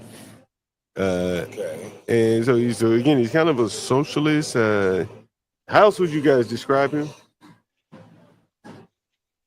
How else would you guys describe him? But anyway, so more along the He's a socialist. He's a socialist. More along the socialist bent. Are you familiar with socialism? What it is? Somewhat. Yeah. Somewhat, but I'm not really. Yeah. So he's more in line with that. Government helping people out. Safety nets, community grocery stores, government like community grocery stores for food deserts. Oh, okay. Let me ask you this: do you think this is a food desert? Do you think this is a food desert? A food desert? You know what a food desert is? No. Jesus. That's fine. That's cool. That's good. That's good. So the government calls certain areas like this a food desert. And it is a characterization of mostly poor black neighborhoods where there aren't like Whole Foods. So you don't have Whole Foods, more so shopping stop. Like how they say, organic. Full service grocery stores. Gotcha. There's a Mr. Mango or somebody down the street. There's a grocery store right there. Yeah. There's a bagel store right there. But this would still be considered a food desert. Well, if you think this is the food desert now, yeah, you should have seen it about 20 years ago. 20 years, yeah. So anyway, so that's the guy that's running for mayor. Okay. And he's hell bent on leveling things out there. Okay. And so I would appreciate that if a lot of things got leveled out, because I don't do too much politics. Yeah, but for me, politicians all tell you what they want you to hear or they want you to get excited about, and usually when they get into office, they don't provide the things in which they spearheaded in their conversations as to what they were going to change or do. Like for instance. Do you vote? Yeah, I do vote. But did you vote in the last election? I didn't vote for Donald Trump. No, I'm talking about the city election. No, I didn't vote in the city election. Okay. What do you think about Trump then? It's mixed emotions about Trump. It's mixed emotions. What's mixed about it? Can I curse? Yeah. He kind of don't take no shit. And that's only because he don't have no political knowledge. He got in office. He never held any political office. So how did he get in there? So that makes you think, what are the American people really thinking about it when it comes to politicians as far as holding office? Right. You know, for me, between him and Camilla, it was the lesser of the two.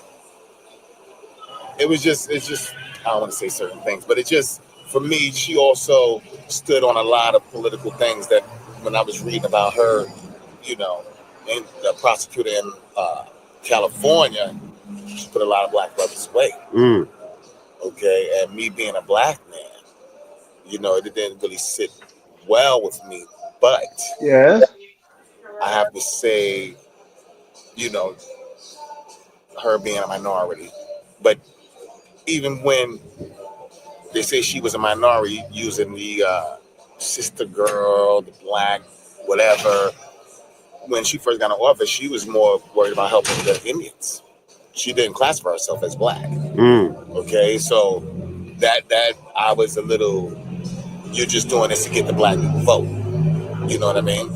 Donald Trump, he don't give a fuck. You know, what he's doing as far as the ICE, I don't agree with that, because if he could do that to them, he could do that to a lot of immigrants that's here. So it's like, and then the way they're going rounding people up and just putting them in these camps, and then you're hearing stories how they're not good, they're not getting what they need, or whatever the case will be. I don't really deal with too much politics, because I just feel politicians are just straight liars. They don't help the case. You know, there's a for us to be in America, where it's it's supposed to be the promised land, and you can come in, make it, and do everything. But what about the people that's here? Right. What about the amount of people that when you go to different states, you're seeing a lot of younger people sleeping on the streets? But doesn't it help those younger people by putting those people out that shouldn't be here? But how do you know who shouldn't be here? How do you know? Because he also snatched up some people who were documented citizens and shipped them out. So what do you feel about that? I think, man, ultimately, like, it's gonna be some mistakes made. If you know, the government makes mistakes all the time. People get convicted, they were innocent, right? And you know, if you were put out wrongly, then you still got your life. You can try to get back. There's still some, procedures in place for you. But I think for the people that are here having to deal with it, in some places they've been overwhelmed. And these people have formed networks, in some cases criminal networks that they kind of go against Americans. Like, it's easier to run a criminal organization with international ties than domestic, right? You understand? No, I agree. But okay, let me ask you a question. Now, when you say, as far as the gentleman wanting to become the mayor, what is he going to do as far as the mental health that we have? Because my sister is a longtime MICA mental health person, over 30 years, and I've been spearheading. I'm the little brother, but I play the bigger brother, and I have seen it time and time again that the medical system in New York City, with concerning mental issues, is not being addressed. They just leave them however they leave them. And a lot of these people you see on the streets not only have drug problems, but heavy mental issues that aren't being addressed until someone happened to put somebody in a train station, or somebody happened to cut them in the face, or somebody burning somebody on a train station. Then it's an issue. But these are the people that go unnoticed. You see them every day, and I'm pretty sure if you're from New York and you come from the dark ages, and the dark ages for me was the crack era, which basically hurt a lot of minorities as far as generationals. It's still hurting us. Yeah. It's still hurting us to this day. And I feel a lot of black people, minorities, especially black people, we need therapy. We need therapy, and people don't want to say, oh, I'm not going to no shrink. I'm not going to, but you need somebody to talk to. You get a lot of built up anger, aggression, and just day-to-day treatment. Okay. And another issue I do have as far as the quote unquote affordable housing, it's not affordable because the people. How much is your rent? My rent, I pay about 13. For what? 1 bedroom, 2 bedroom? 1 bedroom. Okay, ain't bad. But that's only because I've been there a certain period of time, so I'm a little bit protected. You understand? Right now that they're going for what, 22, 23? That's a lot of money. Okay. And you add in everyday living, then add in having kids, then add in per se for the men that are factors that you look at it and you say, okay, well, now before you get one job and survive, you can't survive on one job. What type of work do you do? Me? I do engineering. Okay. I build bridges. Oh, well, you got a pretty good job. Well, yeah. I've been there a long time. Yeah. I've been doing it about, 31, 32 years. Damn, that's a long time. Yeah. You work for the city? I work for a private corporation. Okay, good. It's real good, man. It's real good. Yeah. It's real good. Yeah, man. Man, you've been a great interview, man. What's your name again? Greg. And by the way, I am the Urban Landlord. I don't know if I showed it to you. Give me a subscribe, my man. The Urban Landlord on YouTube. Okay. And the Urban Landlord Clips. You want to sit down for an interview? Excuse me. I saw you looking. You know she want to sit down. You on Instagram? I think it's the Real Urban Landlord. I don't do a lot of Instagram. But so what do you do? A lot of TikTok or a lot of mostly YouTube. YouTube? Yeah, mostly Okay, YouTube. Listen, it's not a problem, man. Yeah, mostly YouTube. Yeah, the little cuties walking up and down the street today. What? It's and you know. What? The cuties walking. Urban Landlord. The Urban Landlord. Okay. That nigga jumped off. And you can find me the Urban Landlord and the Urban Landlord Clips. She's a cutie too. Excuse me. It's a cutie right there. You like them sister girls or you like white women? I like the sticky tar. What's that? The sticky tar. What's that? Black. You like black women? Yes. Sister girls? Yeah. I like sister girls too. This is you right here. John Galt. Yeah, and do my Clips channel. The Urban Landlord Clips. Where would I find out? It's a hold up. Yeah, a Clips. Yeah, hit space Clips. You'll find the Clips channel. But you need to ask people what's up, man? As well. Oh, you work here? Okay. How they feeling? What's going on, dude? Yeah, what should I ask people? How do they feel about the displacement of the minorities due to the mass population of gentrification? Because I can tell you real talk, if you go to Eastern Parkway, all the way down in Fulton, about 20 years ago, this whole area was black. Yeah. But nobody didn't care about it. No places was fixed up. Yeah. They ain't have all these bars and everything we have now. Why do you think that was? Like, why do you think? Well, I don't think we were valued. I don't think we were valued. But why didn't the blacks fix up their own places? It's easy to say and harder to do when we're not given the resources. We weren't given loans to purchase property.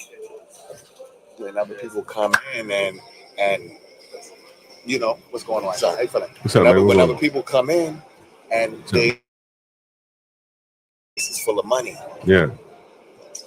When we go to a bank and try to get a loan, 9 times out of 10 we were denied. Yeah. Okay. Now, I also read about, I'm not being, how can I say, racist or anything, but a lot of foreigners from like Yemen, Pakistan, or what have you, got all these grocery stores, and they came in from another country and got the loans we as people in this country could not get. Why is that? Why is it that all the areas you see has liquor stores that aren't owned by black people in a predominantly black area. Or when you look around, you don't see that many soul food restaurants. But when you turn left and right, you see Chinese restaurants, liquor stores. You see Jamaican restaurants. You see a lot But of them now. that's only one aspect. Yeah. That's only one aspect. One aspect you can say. But it was way more Jamaican restaurants over here now. Yeah. But for this to have been a bad area, it had never been so many bars on this strip.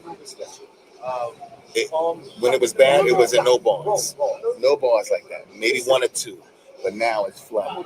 Every other block, you got a bar. I'm going to show you this picture. You asked about why did blacks don't own like bodegas and I mean, we did, but you got to go back to like the 70s or something like that. Can you see that picture right there? Okay. Let me go back one. You see that little boy working at bodega? Yeah. That's during COVID. Okay. Midnight on St. Mark's and Ralph. You know where Ralph and St. Mark's is? Yeah, I used to live on Prosper. Do you think a black woman would let her child do that? Fuck no. You ain't got to think about it. No, why would we? You know how much that fucking store make? How much you think them fucking stores make? 40,000, 50,000 a month, right? Maybe more. Yeah. Easy. Right. And so from the standpoint of like that's a lot of money that the blacks by not being willing to allow their children to do that, then well, you know, because it's 50,000 a month. We're raised differently. You know what I'm saying? Maybe it's a problem with raising, right? You got to adapt. You know, maybe the raising that you had 30 years ago doesn't apply to the raising that you had today, as an example. Well, this is a serious problem. Nothing ever stays the same. Yeah, you know what I mean. You have to adjust and adapt, or you become a dinosaur. Yeah. Hey, look at this motherfucking young boy serving that big ass old man. It's midnight, bro. During COVID, no mask. Well, it's right on Franklin and Dean. They have the same young dude. Yeah. Around the same age. School ain't started yet, so. Shit, school's in session. Right there. Oh well, see. At midnight, bro. No. You know we ain't having that. Hell no. Because you ain't having that. We are looked at differently. Yeah. We just look at so differently. I think black people look at things probably the wrong way. Like they should be aspiring more of this than trying to be like some smarty-arty person. A lot of times some people, you gotta get in where you fit in, and you know what I mean. And like this is easy work. It's really easy work. You just ringing up shit. Right, but it's easy, but it can be dangerous. Yeah, it can be. It can be dangerous at any given time. You know. Yeah, it's very true. But now, over here is one way of looking at things, because we're in a gentrification section. Yeah. Go over to East New York and see it. Yeah. Go in Brownsville and see it. Yeah, that's rough over there. You probably have to worry about your equipment getting snatched up. You understand what I mean? Over here, it's very comfortable. But now, listen, it wasn't always like that over here. You think the white people make it comfortable? Just their influence? They don't make it comfortable, but people feel unthreatened by them. They're not threatening. Mm-hmm. When you see a mostly predominant black neighborhood, it can be threatening and scary. Why is it? Because I think it's the lack of respect of the younger people now. They don't have no respect. You know, they just moving too reckless now. You know, there's too much things going on, and the social media, and it's just so much that you see that you can't unsee. You know what I mean? Yeah. And it becomes a part of who you are. Like a lot of people got raised up by the neighborhood, by the environment, because maybe the mother and father wasn't really there like that, or maybe the father wasn't there at all. Yeah. Or maybe the mother was on drugs, or maybe the mother was on welfare. And with all of these so-called affordable housing, you letting people win lotteries, but they can't make a certain amount. They can't use all the amenities. They got to go through the sign. So you put a stipulation on people living. And then if you make too much, you jack up the rent, but they can't even be there. So how is that affordable? How is that affordable? No, I agree with you, my man. You know what I mean? Yeah. Like right now, right there on Atlantic between Franklin and Clawson, they just installed like a 435 apartment building. Right there in the middle of the block, almost the whole block, right there on Atlantic. And they plan to do all that. You think that's for us? That's not for us. If you got the money, it's for you. If you ain't got it, but that's what I'm saying. Yeah, it's systematic displacement. Yeah, they say, you know what? I ain't gonna fight you for it. I'll price you out, and that's what happened to a lot of us. But we failed ourselves too, because our parents, grandparents, and all who had property, instead of us holding on to it, we took the first little couple of dollars that came. Yeah. You know what I mean? Yeah, indeed. My man, it's a great interview. My man, what's your name again? Greg. Greg. Listen, I'm John Galt, man. Thank you for subscribing. You're welcome. All right, thank you. Have a wonderful day. Same to you, my man. My man, it was an interesting interview. I guess they say the least with that. Yeah, it was interesting. I'll say that. How about that? Excuse me, sir. You have time for 5 seconds? For what? 5 seconds. Quick interview here. Sure. What's up? How's it going? Well, how are you? Oh, I can't complain. My name is John Galt, the Urban Landlord on YouTube. Okay. You can see me there. And if you don't catch me live, you can always catch me here at the Urban Landlord clips. There. I'd love for a subscribe if you don't mind. Anyway, so Mondami or Sliwa in the general election? To be completely honest, I'm not very informed on his opponent, but Mamdani. You like Mondami? What do you like about Mondami? I like his energy, and I like that he seems to, genuinely care about other people and have kind of just like the common person's interests in mind. Gotcha. Do you live around this neighborhood? Yeah, I live a couple blocks away. What is the rent like here for you? It's expensive. Like, what's expensive? Everybody's been talking about it's expensive, but it seems to be like a varying range of prices there. How much do you pay in rent? You don't have to give me the dollar amount, right? Well, I pay $7,000. What? Yeah. You have a house? No, a 4-bedroom apartment. Geez. Okay. Do you live there by yourself or you have roommates? I have a partner. Oh, so both of you have so you share it? Yeah. Oh, okay. So it's $3,500 a piece, give or take, more or less. Yeah. Okay. Oh, that's pretty good. 7,000. Yeah. What made you choose this area? I would imagine you can find a lot of areas if you're willing to pay that much money in rent. We liked it's calmer here. And just we like the vibe of the area, the culture, and we didn't want to be, right in the middle of everything. Yeah. Where did you live before you moved here? I actually moved here from Raleigh, North Carolina. Yeah. Okay, the Research Triangle. Yep. Okay, and what do you, if you don't mind me asking, what do you do here? So I'm self-employed. I do nonprofit consulting. Okay. Yeah. And your partner, what does your partner do? He's a lawyer. Oh wow. Okay. Yeah. A lot of big law firms here. You can make a lot of money here. Yeah. I used to work at Wild Gotcho. You ever heard of that one? Wild Gotcho. Yeah. I know if your partner worked there. Okay. Oh, cool. So, what do you think about the Caribbean Carnival coming up? I don't know anything about it. But really? Is this your first year here? Yeah. Oh. I know that it's coming up. Oh yeah. That's why they're putting all the police barricades up. Yeah. Yeah. It's what a do you wild think time. About it? I'm not Caribbean, so I don't have a connection to it. So, but it's a wild time. I haven't really immersed myself in all the activities. Okay. So I more or less enjoy it from the fringes.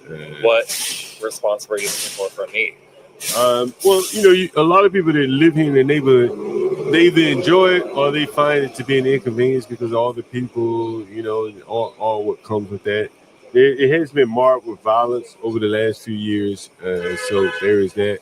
So that's why I was curious to know what a resident of this neighborhood would think about that, particularly one that pays the kind of rent that you pay. Well, I mean, I haven't experienced it yet, so I can't speak to what it actually is, but I moved here because I am interested in being surrounded by those types of events and just more culture in general. I have read that there have been some, I guess, like violent actions that have happened at the event over the past few years, but I mean, I feel like that kind of is crime in general. It's generally like isolated to involved parties. And so I'm not the type of person that's going to be like, oh my gosh, like this happened, and so I'm afraid. No. I know what you mean. I'm kind of the same way there. Indeed. Well, you've been a great interview. It looks like you're itching to get out of here. So, thank you for stopping by, though, for sure. Yeah, nice to meet you. Thank you. Same here. John Galt there. Thank you. All right. Wonder what you guys think about him. He's interesting, to say the least. He's a gay guy. Pays quite a bit of rent here. I'm going to take it to, what time is it? It's 5:30. I'll take it to 6 o'clock at least. I'm going to go grab a taco. I'll be right back.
I just do like really like I usually don't do any category, which kind of makes it more fun.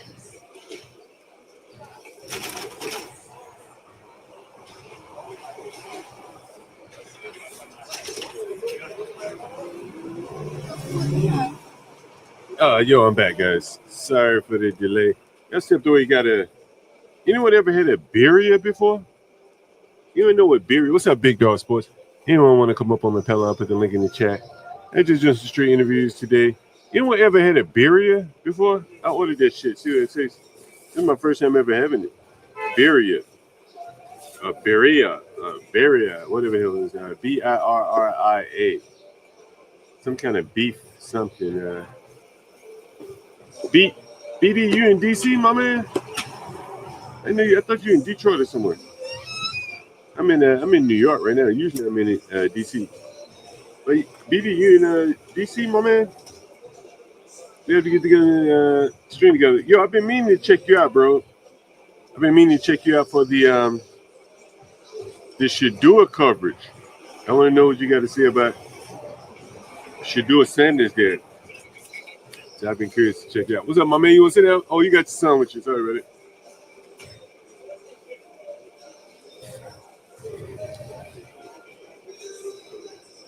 Nah, I'm from Alabama, BD.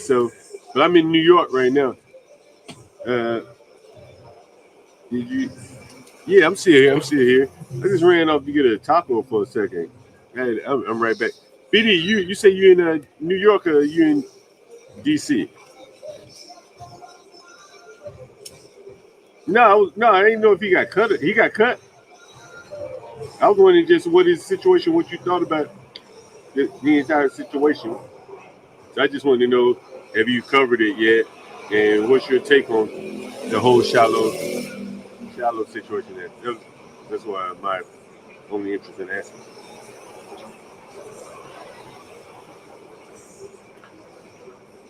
Oh, you in Georgia? Oh, you're from New York? Okay, got you. What part of Georgia you in right now? I'm guessing Atlanta, around the Atlanta area. What's up, anyways? Queens. You saw me in Queens. Last time I went to Queens, they dragged me into a whorehouse over there. The Chinese woman dragged me into a whorehouse.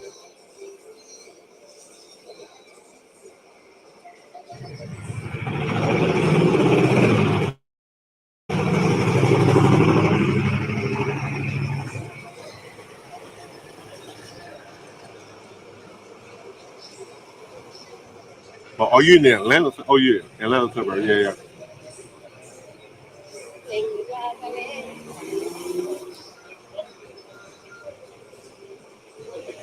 I started to get her for an interview, but I had a mouthful of food.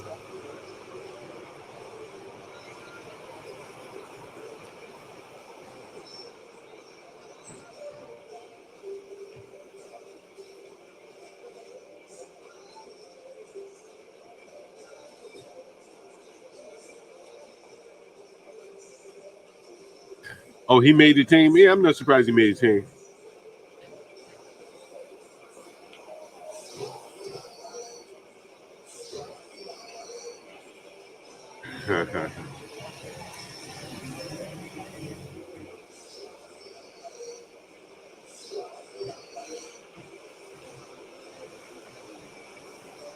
Oh, man, we have so many West Indian women up here. I think we have West Indian women. West Indians, though, for sure.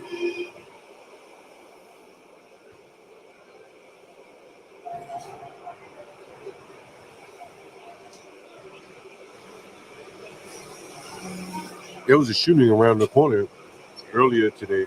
I covered that.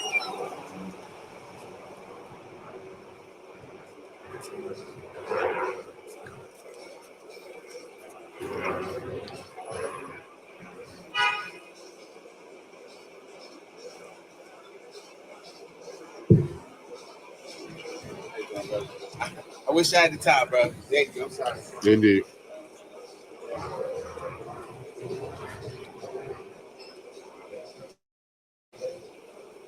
Oh, BD, I was all on Eastern Parkway today, showing the setup. Excuse me, you want to sit down for a quick interview? I was all on Eastern Parkway today showing the setup for the Caribbean Day parade. You know, it's this weekend. Carnival law this weekend. So yeah, I was all out on Eastern Parkway showing kind of like what all the police have to do, set up all the barricades and everything.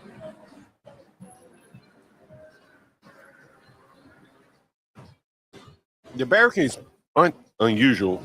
They do that pretty much for all the parades, but I'm sure they're doing a lot of police surveillance and everything.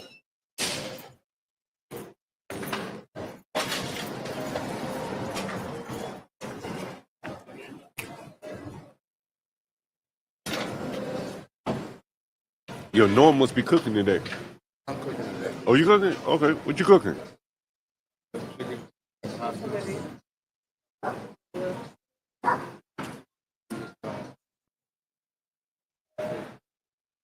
Rasta pasta, jerk chicken, shrimp pasta. Might fuck with that Rasta pasta.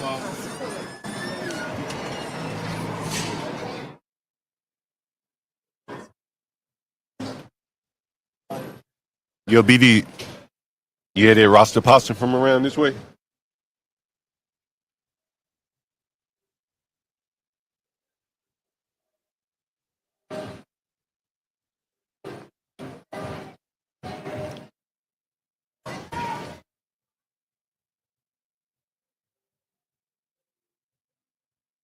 Yeah, that Rasta pasta, that's some good shit. I never had it. Excuse me, you want to sit down for a quick interview?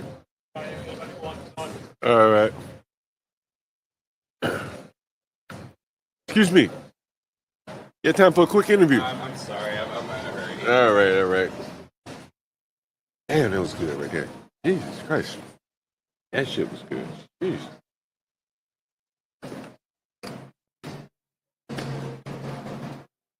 You have time for a quick interview?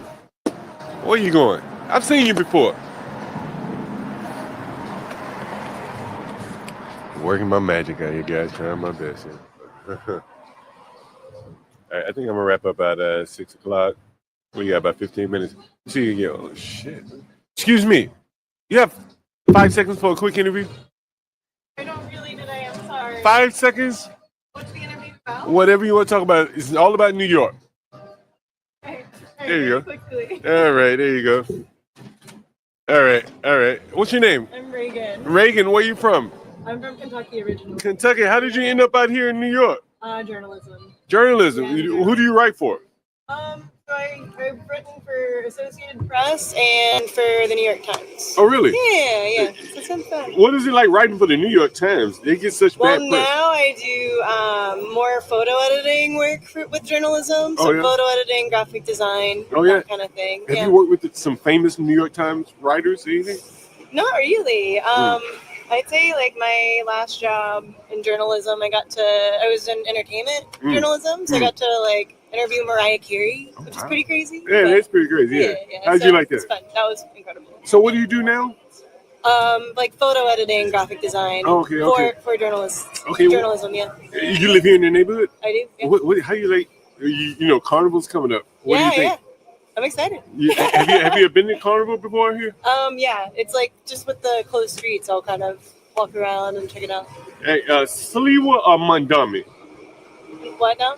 Mandami, you know who Mandami is, right? Yeah. Or his opponent, Sliwa. Oh, you're asking that question. Mandami. Yeah. You like Mandami? Yeah. What do you like about Mandami? Give me the top thing off the top of your head. I would say basically how he's choosing to work with bringing down like rent prices, things like that. I also feel like he's a very approachable guy. I don't know. Yeah, a lot of policies, and I think just like the way he presents himself. Is your rent pretty high? It is, yeah. How high is it? I'd rather not say, but Well, is it over 3,000? Yes, yeah. And for 1 bedroom, 2 bedroom? 2 bedroom. You have a roommate? I do, yeah. Okay, so y'all split it. Okay. Yeah, is it over 4,000? It's close to that. Yeah. Close to 4,000. Okay. And it's here in the neighborhood? Mm-hmm, yeah. Wow, that's pretty expensive, yeah. All right, well, you've been a pleasure. By the way, I am John Galt, the Urban Landlord here. You can find me on YouTube. Okay, cool. Right there, John Galt, the Urban Landlord, awesome, as well as John Galt, the Urban Landlord Clips. There you can find me there. Cool, yeah. I would appreciate it. All right, have a good one. See you. Bye. All right. What's up, BD? Yo, just a couple of tips while you in my city. One, don't go past Eastern Parkway. Don't walk towards Fulton Street. Okay. I don't know where on Eastern Parkway you are, but if you anywhere by Utica, Schenectady, Troy, BD. don't walk. Don't walk towards Fulton Street. Stay your ass on Eastern Parkway. That's number one. Number BD. two, yeah. Look at this, BD. This is me in a corner store on the intersection of Ralph and St. Mark's. Oh hell no. Yeah, that's the hood, boy. Shit, that's where I You don't live. want. That's where I live, bro. Oh shit. Ralph and St. Mark's, that's the damn hood. I know. I used to run over there, so I know all that area, bro. My mama lived in Crown Heights, so I know Crown Heights like the back of my hand. So That's what I did right there, bro. St. Mark's and Ralph. and two, while you out there, you gotta get some roti with some planktons, bro. Plankton, it's fish, right? No, planktons is banana. It's like fried banana. Oh, okay. Then like, okay. Oh, you said plantain. Oh, I know what you're Yeah, talking about. plankton. Yeah, Yeah. plankton and some roti. I like the roti, but I ain't a big fan of the plantain. You know what I mean? It's got to be right. Yeah, I like it better. Yeah, you just got to get it from the right Jamaican. Don't mess with the Trini plankton. You got to mess with the Jamaican plankton. Yeah. Don't mess with the Panama plankton, and don't mess with the Trini plankton. You got to mess with the Jamaican plankton or the Haitian plankton. They the ones with the good plankton. Modelo. Modelo. Thanks, Hobby. Yeah, I'm messing around with the roster pasta and all that shit. My Oh, the buddy, roster pasta is the business, bro. yeah, Like that shit good. my buddy made some good roster pasta. Yeah, we got my Yeah, weed. that roster pasta hitting. Especially if you got some marijuana or whatever. Yeah, that roster pasta hit the spot Where you when you going? high. You ain't got nowhere to go. Where you going? How you doing today? Yeah, they better make some roster pasta in there. Yeah, that roster pasta the business. Yeah, yeah. Yeah, I'm about to go in there and try some. That's Yeah, what you- John, I don't know how you feel about Haitian food, but the Haitian food you're gonna get on the Parkway is gonna be some of the best Haitian food you will ever have in your life, bro. Yeah. I like some good Asian food, man. That black rice and all that. Especially the rice. The Yeah. rice is off the freaking chain, bro. Yeah, that black rice is good. I ain't gonna lie to you. Yeah, that black rice ain't no joke. Uh, That black rice is hitting. Someone says, "What's going on here?" Hey, Bumpkin, we're live on Franklin Avenue in Brooklyn. What, you on Franklin and Eastern Parkway? Yeah, about a block there. I'm between St. John's and what's that? Thank you, my man. Between what's that? St. John's and thank you, my man. What's that? Oh, Okay, so you ain't that far from the park then. No. Hell, I rode down the park earlier today, man. Catch my live stream earlier today. They had a Oh, shooting. okay, yeah. They had a shooting on St. John's. So I rode down St. John's, saw the thing. I don't know if it was a Okay, yeah. murder scene. Yeah, you ain't that far from the park. You ain't that far from Grand Army Plaza either. You right up the street from Grand Army Plaza. Oh If yeah, you on Franklin. yeah. And I rode past the Brooklyn Museum. You know what Brooklyn Museum is?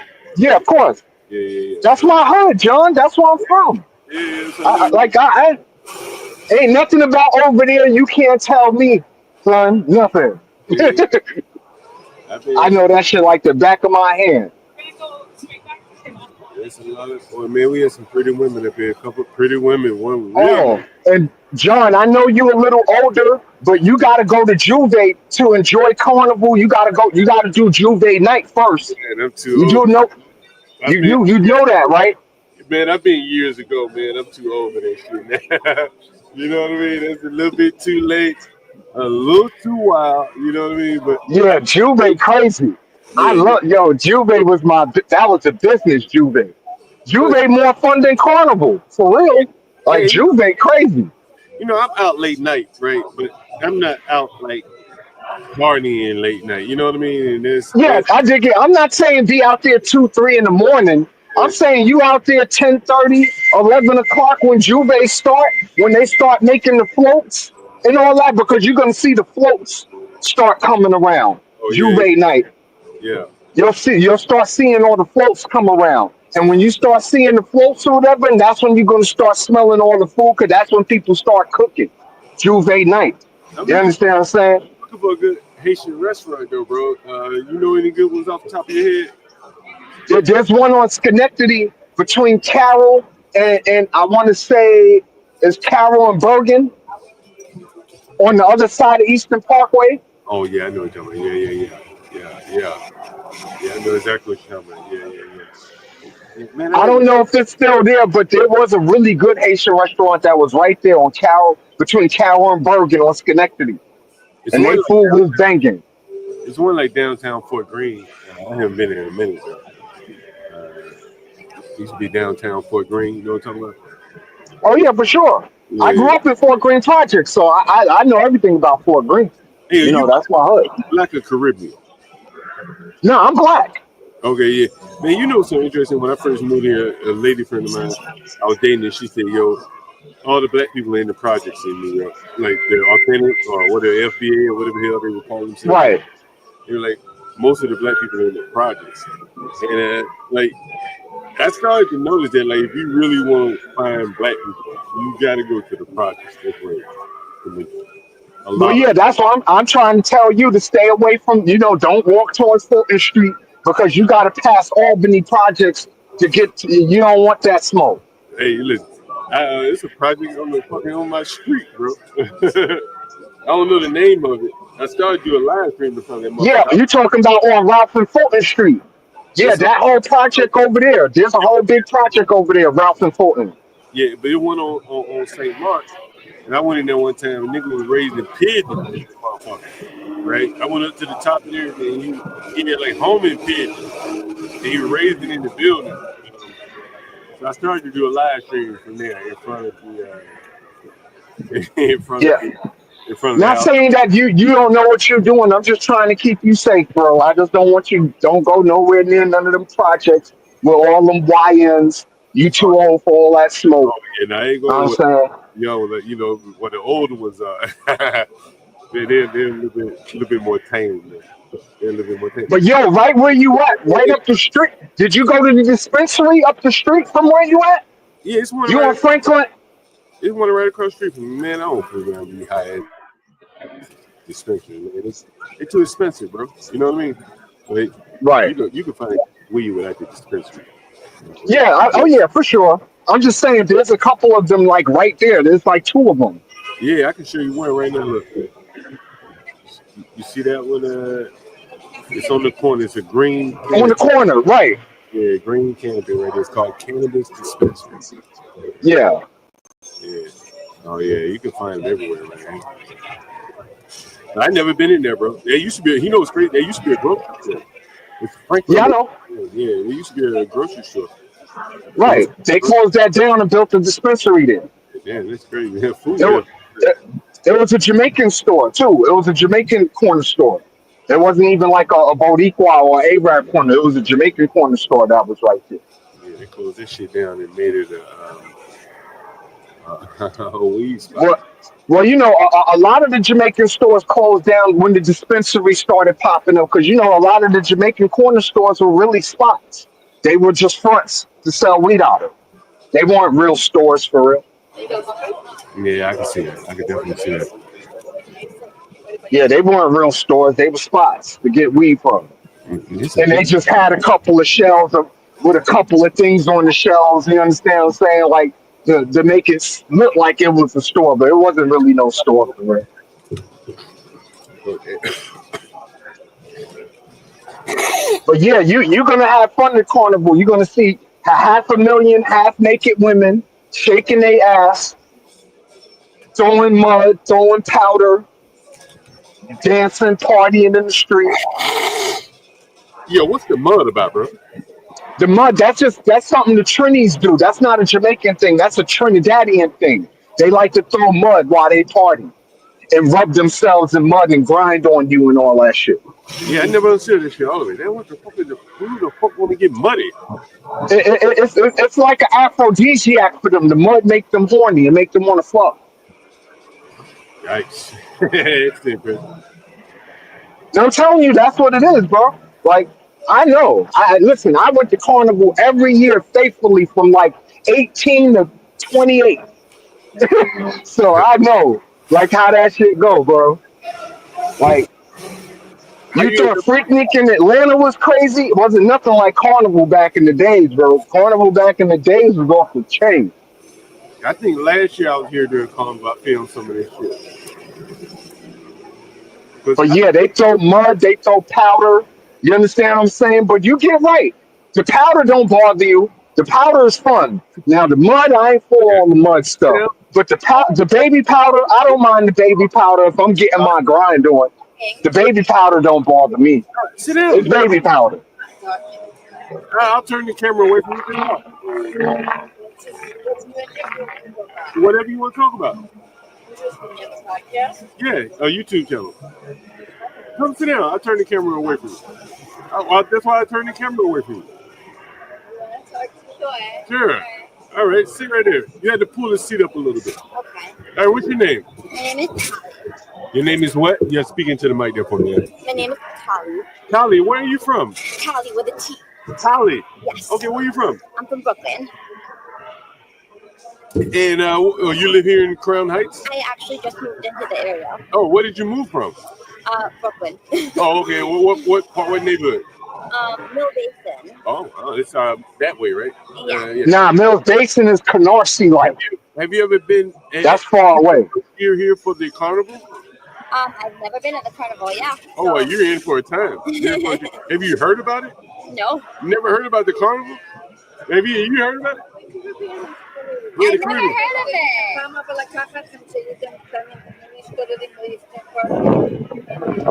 Okay, I don't remember. What language are you speaking? Who? Hebrew. Oh, Hebrew. Oh, so you're Jewish? Yes, I am. Okay, so this may not be that Jewish, but it's a very Jewish area, correct? Well, Absolutely, it is. Ain't no little bit. The whole other side of Eastern Parkway is nothing but Jewish people. Okay, I didn't recognize you as Jewish. So I want to ask you this question. What is and I'm trying to get the right question for you. The whole October 7th thing, right? Oh, no. I'm not. Well, no, that's not about politics. So I live in DC, and so I was riding down by the Capitol, and so they had a table setting set up, and I guess they were doing it until all the hostages have been brought back.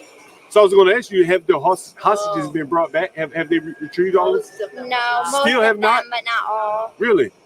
I have a good buddy of mine. He's from Ashdod. You ever been to Ashdod? Yeah. Yes. Yeah. I've been there, but not a lot. You know, I'm from Alabama. And I'll be honest with you. Alabama? Yeah, Wow. born and raised. Alabama, born and raised. And I tell you what. Sound like you're from Alabama. Well, I've been here so long now. I moved here in my 20s to DC. Then I came here maybe in my 30s, I guess. And I tell you, I never could tell the difference between white people and Jewish people. Never could tell the difference. And now you hear all of this talk, and I'm like, how the hell do you tell the difference? But a lot of Jewish people are white people also. That's what I'm saying. Like, and so my buddy, he's a little bit darker. He says he's Sephardic or whatever, right? Yes. Right. So you maybe you can tell he's a white guy with coarser hair, but I thought you were white.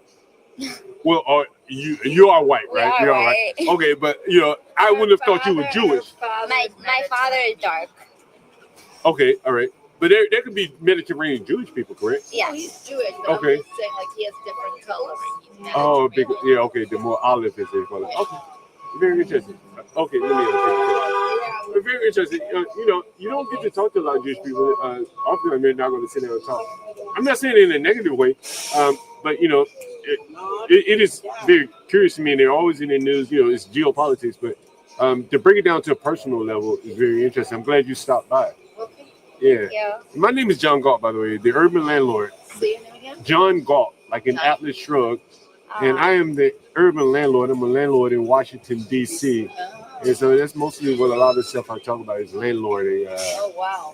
From the urban How perspective. many? That was about 35 tenants, give or take. Yeah. No, it's no problem. How much is it?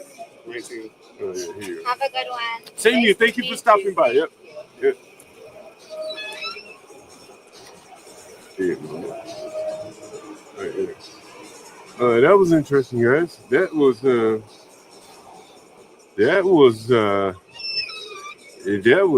very interesting. Then we had a Jewish couple to stop by. That was very, very. That was very interesting. That was very interesting. I'm surprised they stopped by. Actually, to be quite honest with you. Yeah, that is very interesting. I'm surprised they stopped by. Damn, I do have a couple phone calls I need to make. Speaking of ring,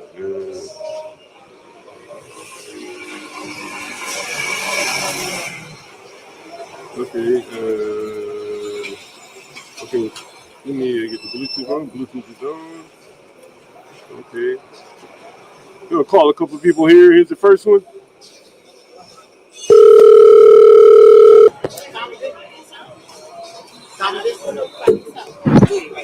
Hello? Hey, what's up, man? How's it going? You sent me a text message about the room. It's 6 o'clock, my man. Yeah, you sent me a text message about the room for rent on Craigslist. No, I saw it on Facebook. Facebook, yeah. Sorry, Yeah. Facebook, yeah. You in Petworth and then already? Excuse me? You say you're living in Petworth already? Yeah, I live here. Okay. I live here. Yeah, so we have several rooms available. When are you looking to move? All right, so essentially my current place is up October 1st. Yeah. But I'm looking to move anywhere close to the end of the month next month, like mid next month. Yeah. Third week next month. Yeah. So I'm just trying to find this ahead of time, to know that, okay, hey, this is the place I want to move to, probably see it. And then if everything is good, then of course I'm going to and take the unit. So that's my plan for now. That's all right for you, Nate? You like that one? Yeah, I like that one. Did you see the playlist that I sent you on YouTube? Yeah, I've seen a few. And I wasn't sure which one would cut with. Yeah, they all kind of look alike, but we have several in Petworth. We have one with a private bath right now. That's a little bit more expensive, and the rest of them are shared baths. Yeah. Okay, so the one with the bathroom, how much is that going for? It depends on how you want to pay. Daily, weekly, bi-weekly, or bi-monthly. Month. They don't do monthly. It's either bi-weekly or bi-monthly. Okay, so bi-monthly?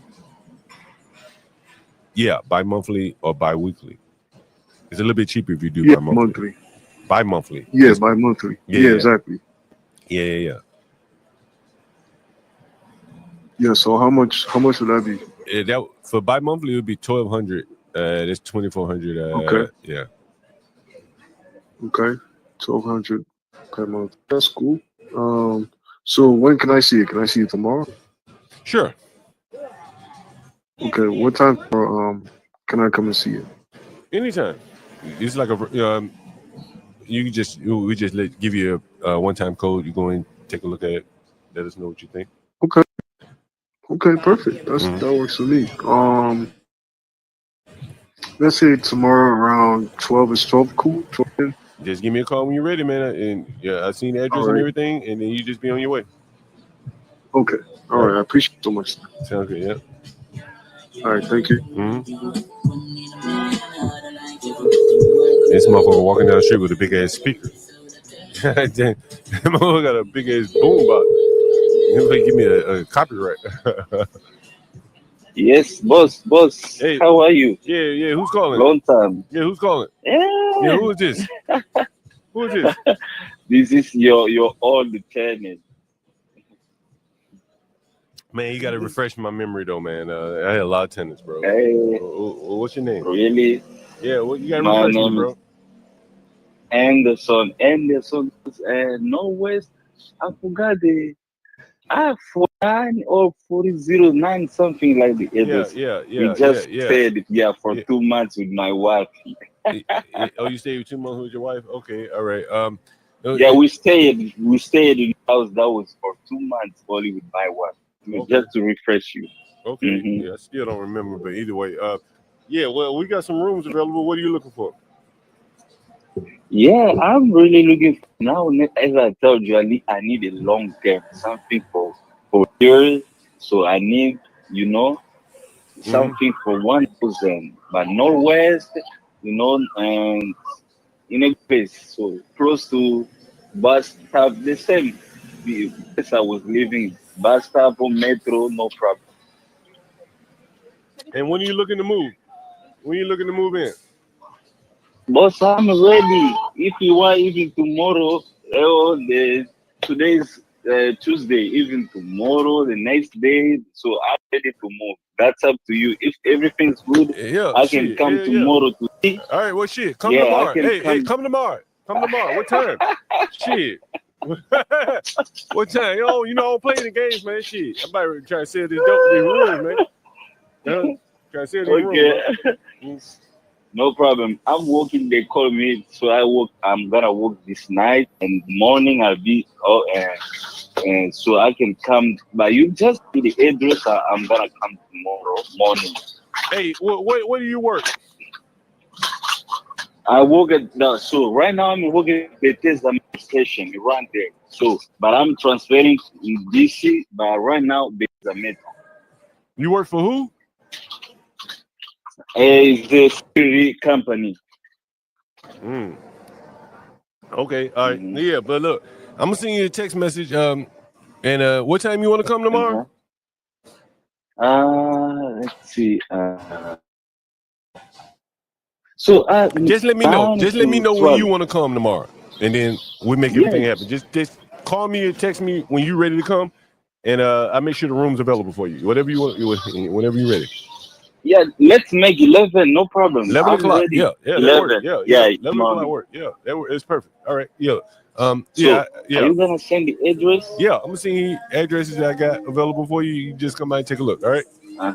All right. No problem. Thank you so much. Send me a text right now. Send me a text right now. Let me know 11 o'clock, and then I'll respond back with everything you need to know. Okay. All right, boss. Thank you. What's your name again? See you. What's your name again? Anderson. Okay, got you. Thank you, man. Thank you. Got me an African on the line. Got me a motherfucking African nigga. An African nigga. What? Let's see who this is. Got one more. No, that ain't him. Somebody fucking called me about something. Little bit. What? You talking about business stuff, but shit. Shit. Oh yeah. Let me call this guy right here. Anderson. Shit. Sound like you got that money, Anderson.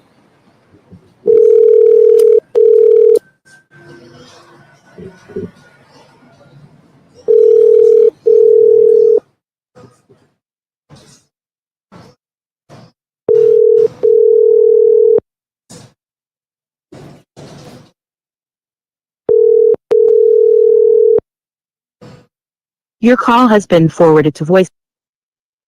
God damn, nigga talking about he wants some work. Who is this nigga? I just got to do a little house cleaning, guys. They let you. Yeah, do some house cleaning here in the city here. Oh man.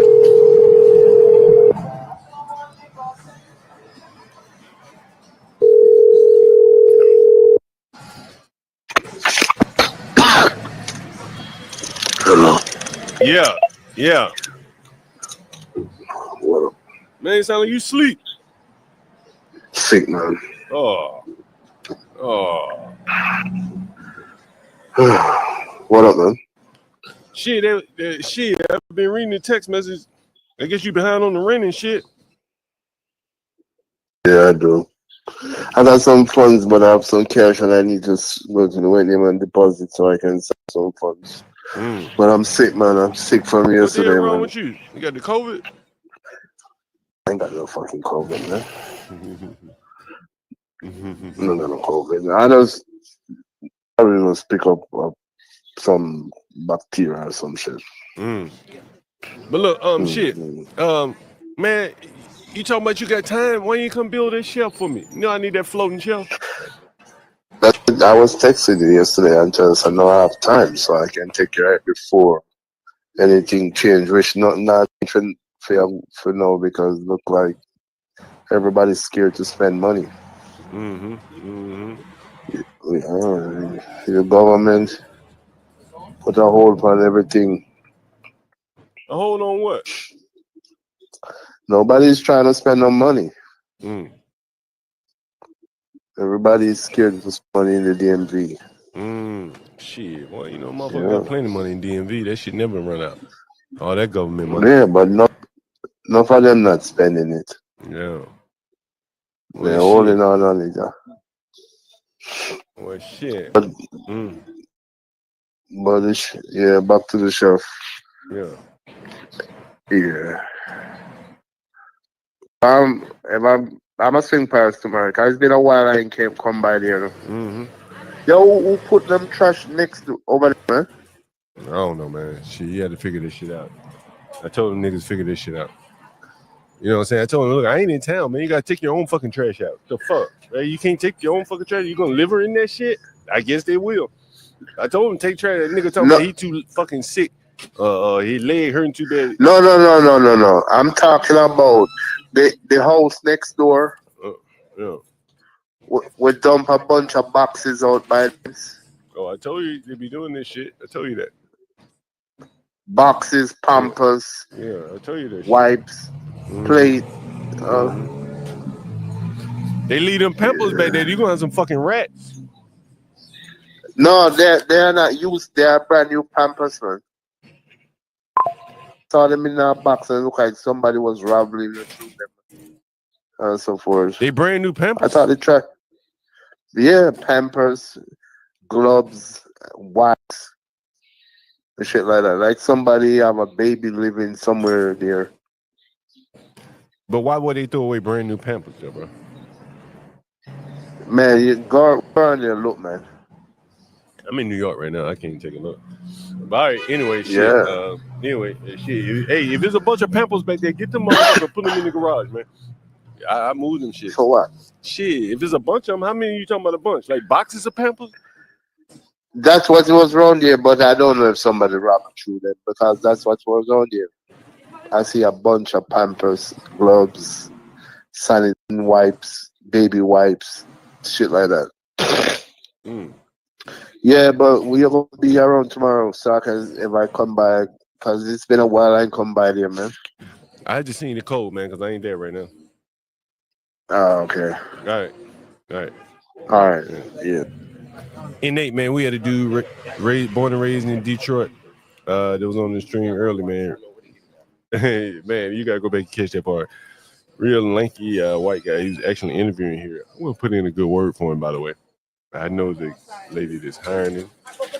And, he's from Detroit, man. He said, oh, man, he has some stories, bro. Very interesting guy. Hardcore motherfucker, too. Hardcore. I had to give that to him for sure.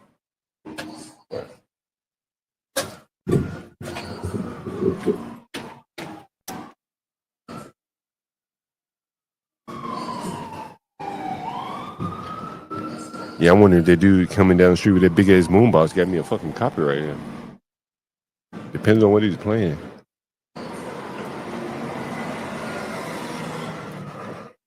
That's interesting. That was my one of my Jamaican tenants. He's a carpenter, Finnish carpenter. He's talking about there's no work being done in DC now, so it's very interesting. Man, you know I got to say this, and I probably won't be able to say this enough. You know, and I'm gonna say this, and again, I probably will say it again. You know, one of the things Stanley loves to say on his channel, he loves to say, I told John Galt to his face. But I've talked to Stanley many times over the phone. Even today, Stanley's sending messages to the Slack app, you know, articles I guess he's read, he maybe wants to talk about on his channel. And again, like, he didn't want to have anything to do with us. What the hell he sent us articles for? Send them to yourself. But and again, every time I ever talk to him, he never said any of the shit he says on the phone to me. So he gets up here on the stream and he says all these things. I'm like, bro, like, I just looked at you as a sad old man. Empty house, empty accomplishments, nothing really to hang your hat on. You talk about the military. I heard the nigga trying to use my line talking about, I am that nigga Stanley Cross. And he talking about his military. And I'm like, bro, you in the fucking military 4 years. Then he tried to say he was a fucking network engineer or some kind of engineer. I'm like, this is new to me.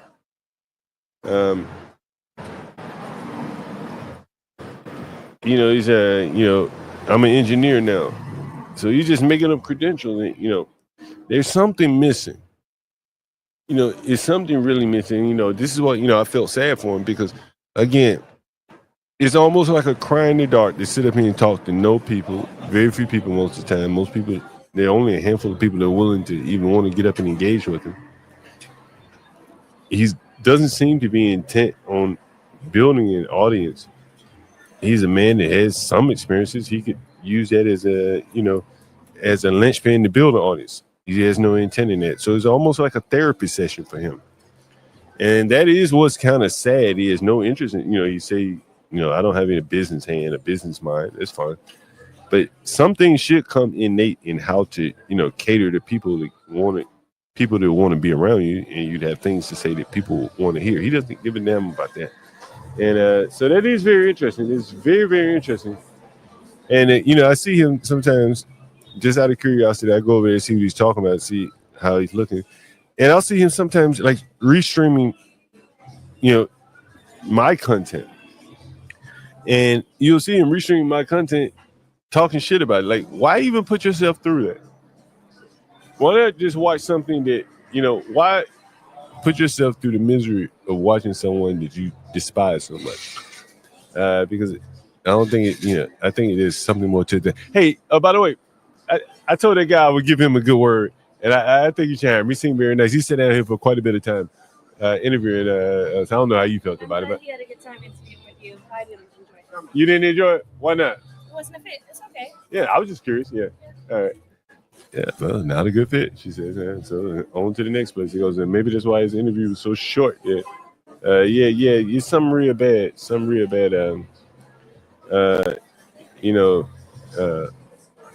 And he barely watches. And here's the other thing, man. I'm gonna tell you, she wasn't a fan. Yeah, she wasn't a fan.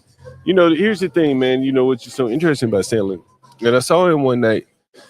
I was watching his stream, and I probably watched his stream now more than I've ever watched it when he was streaming on my channel. Just curious to know what type of content he would try to cover. So one night he was talking about, CT, and clearly he's always complimentary to CT because CT has a big platform. And then he was complimentary of Bob, and then he wandered over to Bob's channel and he was like, yo, these guys are fucking idiots. Well, that's what Bob is built. And that's what you think of them. And it was like, he was having this self-actualization, like, damn, I burned down the bridges here and I have nowhere to go worthy of substance. Can't go to Bob's channel. Art is an idiot. He's sitting up there criticizing Art. He's criticizing Skywalker. He said, these guys are fucking idiots. But he raves on about black excellence, but he can't find it, nor can he produce it himself. And that is the conundrum that he finds himself in. Like I said, it has to be somewhat of a mental illness. He came on channel a while back. He talked about his son making the first B in math. And it was as if he had finally, realized that, there are a lot of smart people, smarter people than your son and you. Hell, you never accomplished much. So to expect much of your son would have to more or less be leaning on your wife's contributions to him, because you didn't have it, because you didn't contribute much to him. And it's very interesting, as I look at these things, here is a man, which is again very interesting.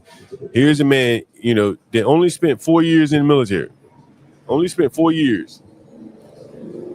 He doesn't have a high. It seems like he doesn't have a high opinion of the military, but here he is out here defending, the more or less imperial pursuits of this country, and which more or less benefits, one could easily say white men. And that's what he hangs his hat on, is his contribution.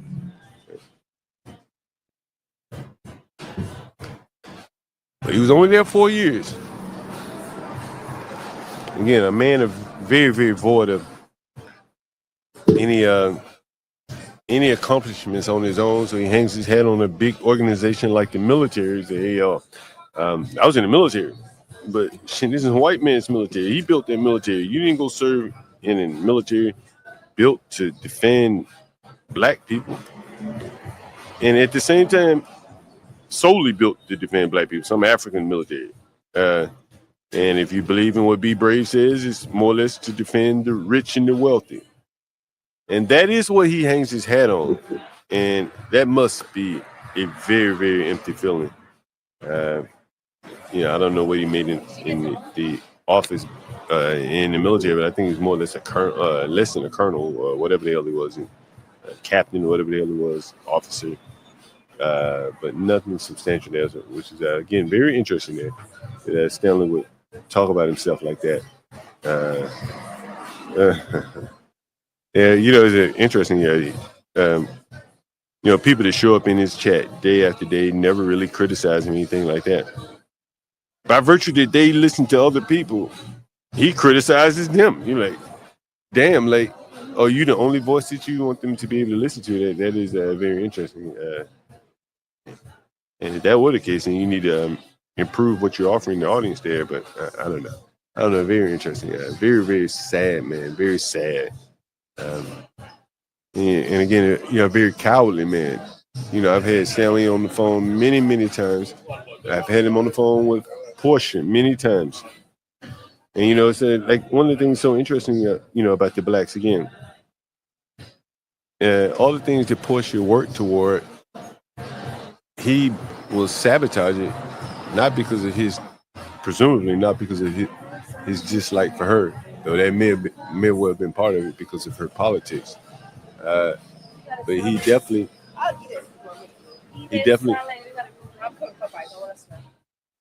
served to undermine Portia's efforts in his hatred toward me. And again, an honorable man, a man that served in the military, would not have undermined a woman to get at a man. It's very coward-like to me. And I bet you that contributes to his loneliness here in life. Who the hell want to be around someone like that could smile in another man's face every day while hell-bent intent on undermining him?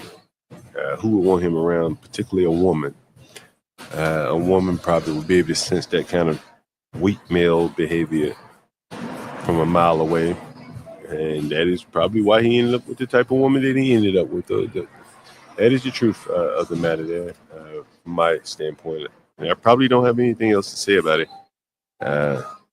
But you look at the pep and the fire in his belly that Be Brave has in him.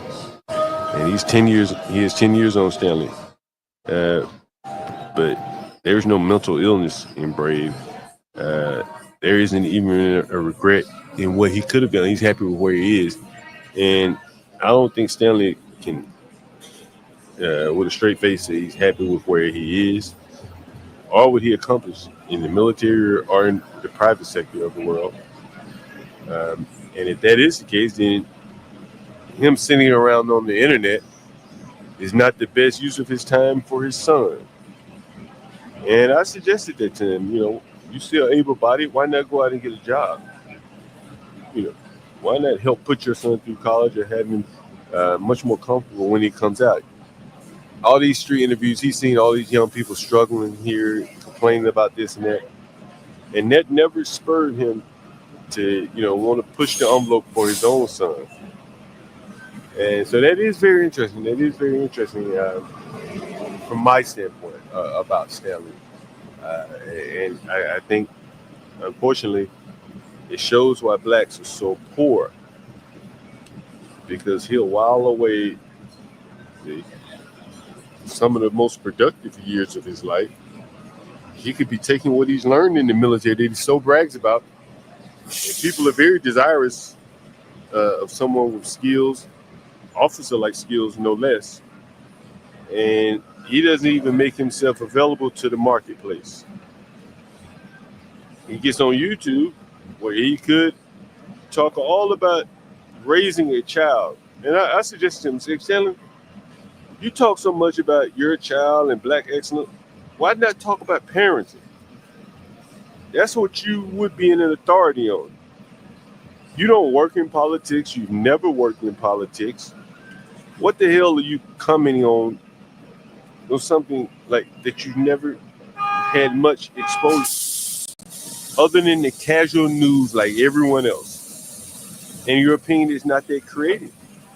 There's nothing special about your opinion. You can't even give your opinions without cursing and things like that. You got to give it to the people in a way that they can easily consume. And he was unwilling to do that, unable to do that. And that really shows you kind of a lack of talent that he has. And that lack of talent clearly had to show itself in the private sector, where he probably was not able to rise very high. I remember one time he said he was in logistics. Yesterday, I think I heard him say he was in engineering. I guess there could be some overlap between the two, but most engineers don't say that they were in logistics and back and forth like that. We have a few more minutes here, guys. If anyone wants to hop up on the panel, you're more than welcome. I think I have some beer left. Yeah, I do have beer left. I do have beer left, and that is a beautiful thing. Man, as I say, I'm curious to know what he's going to cover. And every now and then I'll pop in here to see what he's going to cover. And I'll see him covering my shit. One time I even privated a video, and I guess he had to go find something else. Last night he dug deep and was replaying a damn Jason Kessler video. And I'm like, Jason Kessler, why not replay some of your stuff? You stream for 24 fucking hours some days, damn near. You think he restreamed some of his things, but he never restreamed any of his. I've never seen him restream any of his own content. That's very interesting to me. Yeah, he was restreaming Jason Kessler. John, you just proven how easy it is to go streets hustling. What do you mean by that? I don't know what you mean by that, streets hustling. I don't know if I've ever seen Buster, what's that? Buster Tan in the audience before, but welcome as always. I don't think he has content. I think he plays other people's content, which is sad. Again, I see Be Brave up there doing 6, 7 hours, 4, 5 hours, never even pull up a video. And I've often wondered, like, Stanley, there's got to be something that you could talk about. That rebranded from Candyman. I said there got to be something you can talk about, man. That would seem to be like you're a genuine content, bro. Like, yeah, nothing. Trying my best to talk to him, man, nothing. And it like 60 years old, bro, with nothing, fucking nothing, bro. We'll sit down for a quick. Yeah, what's up?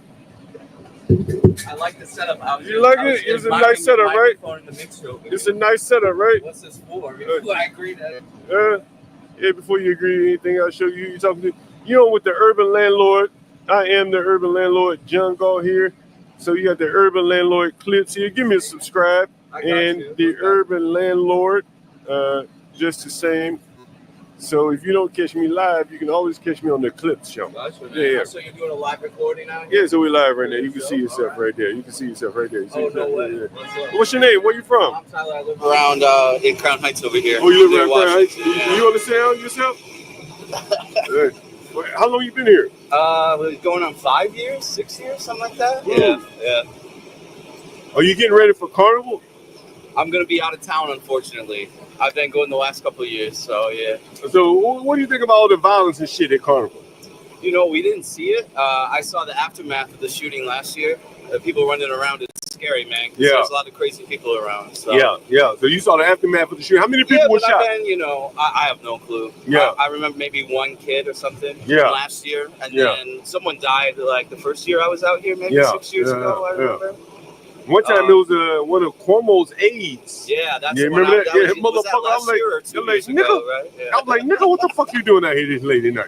Right. Right. He caught a straight bullet. You know what I mean? And he was right in this corner over here. Is that where it was? Yeah, I remember that. Yeah, he was like a high-ranking black dude, Cuomo official. Yeah. So it's fun, man. During Smarty the day, arty. it comes out at night. If you're smart, you go to bed a little early. You know?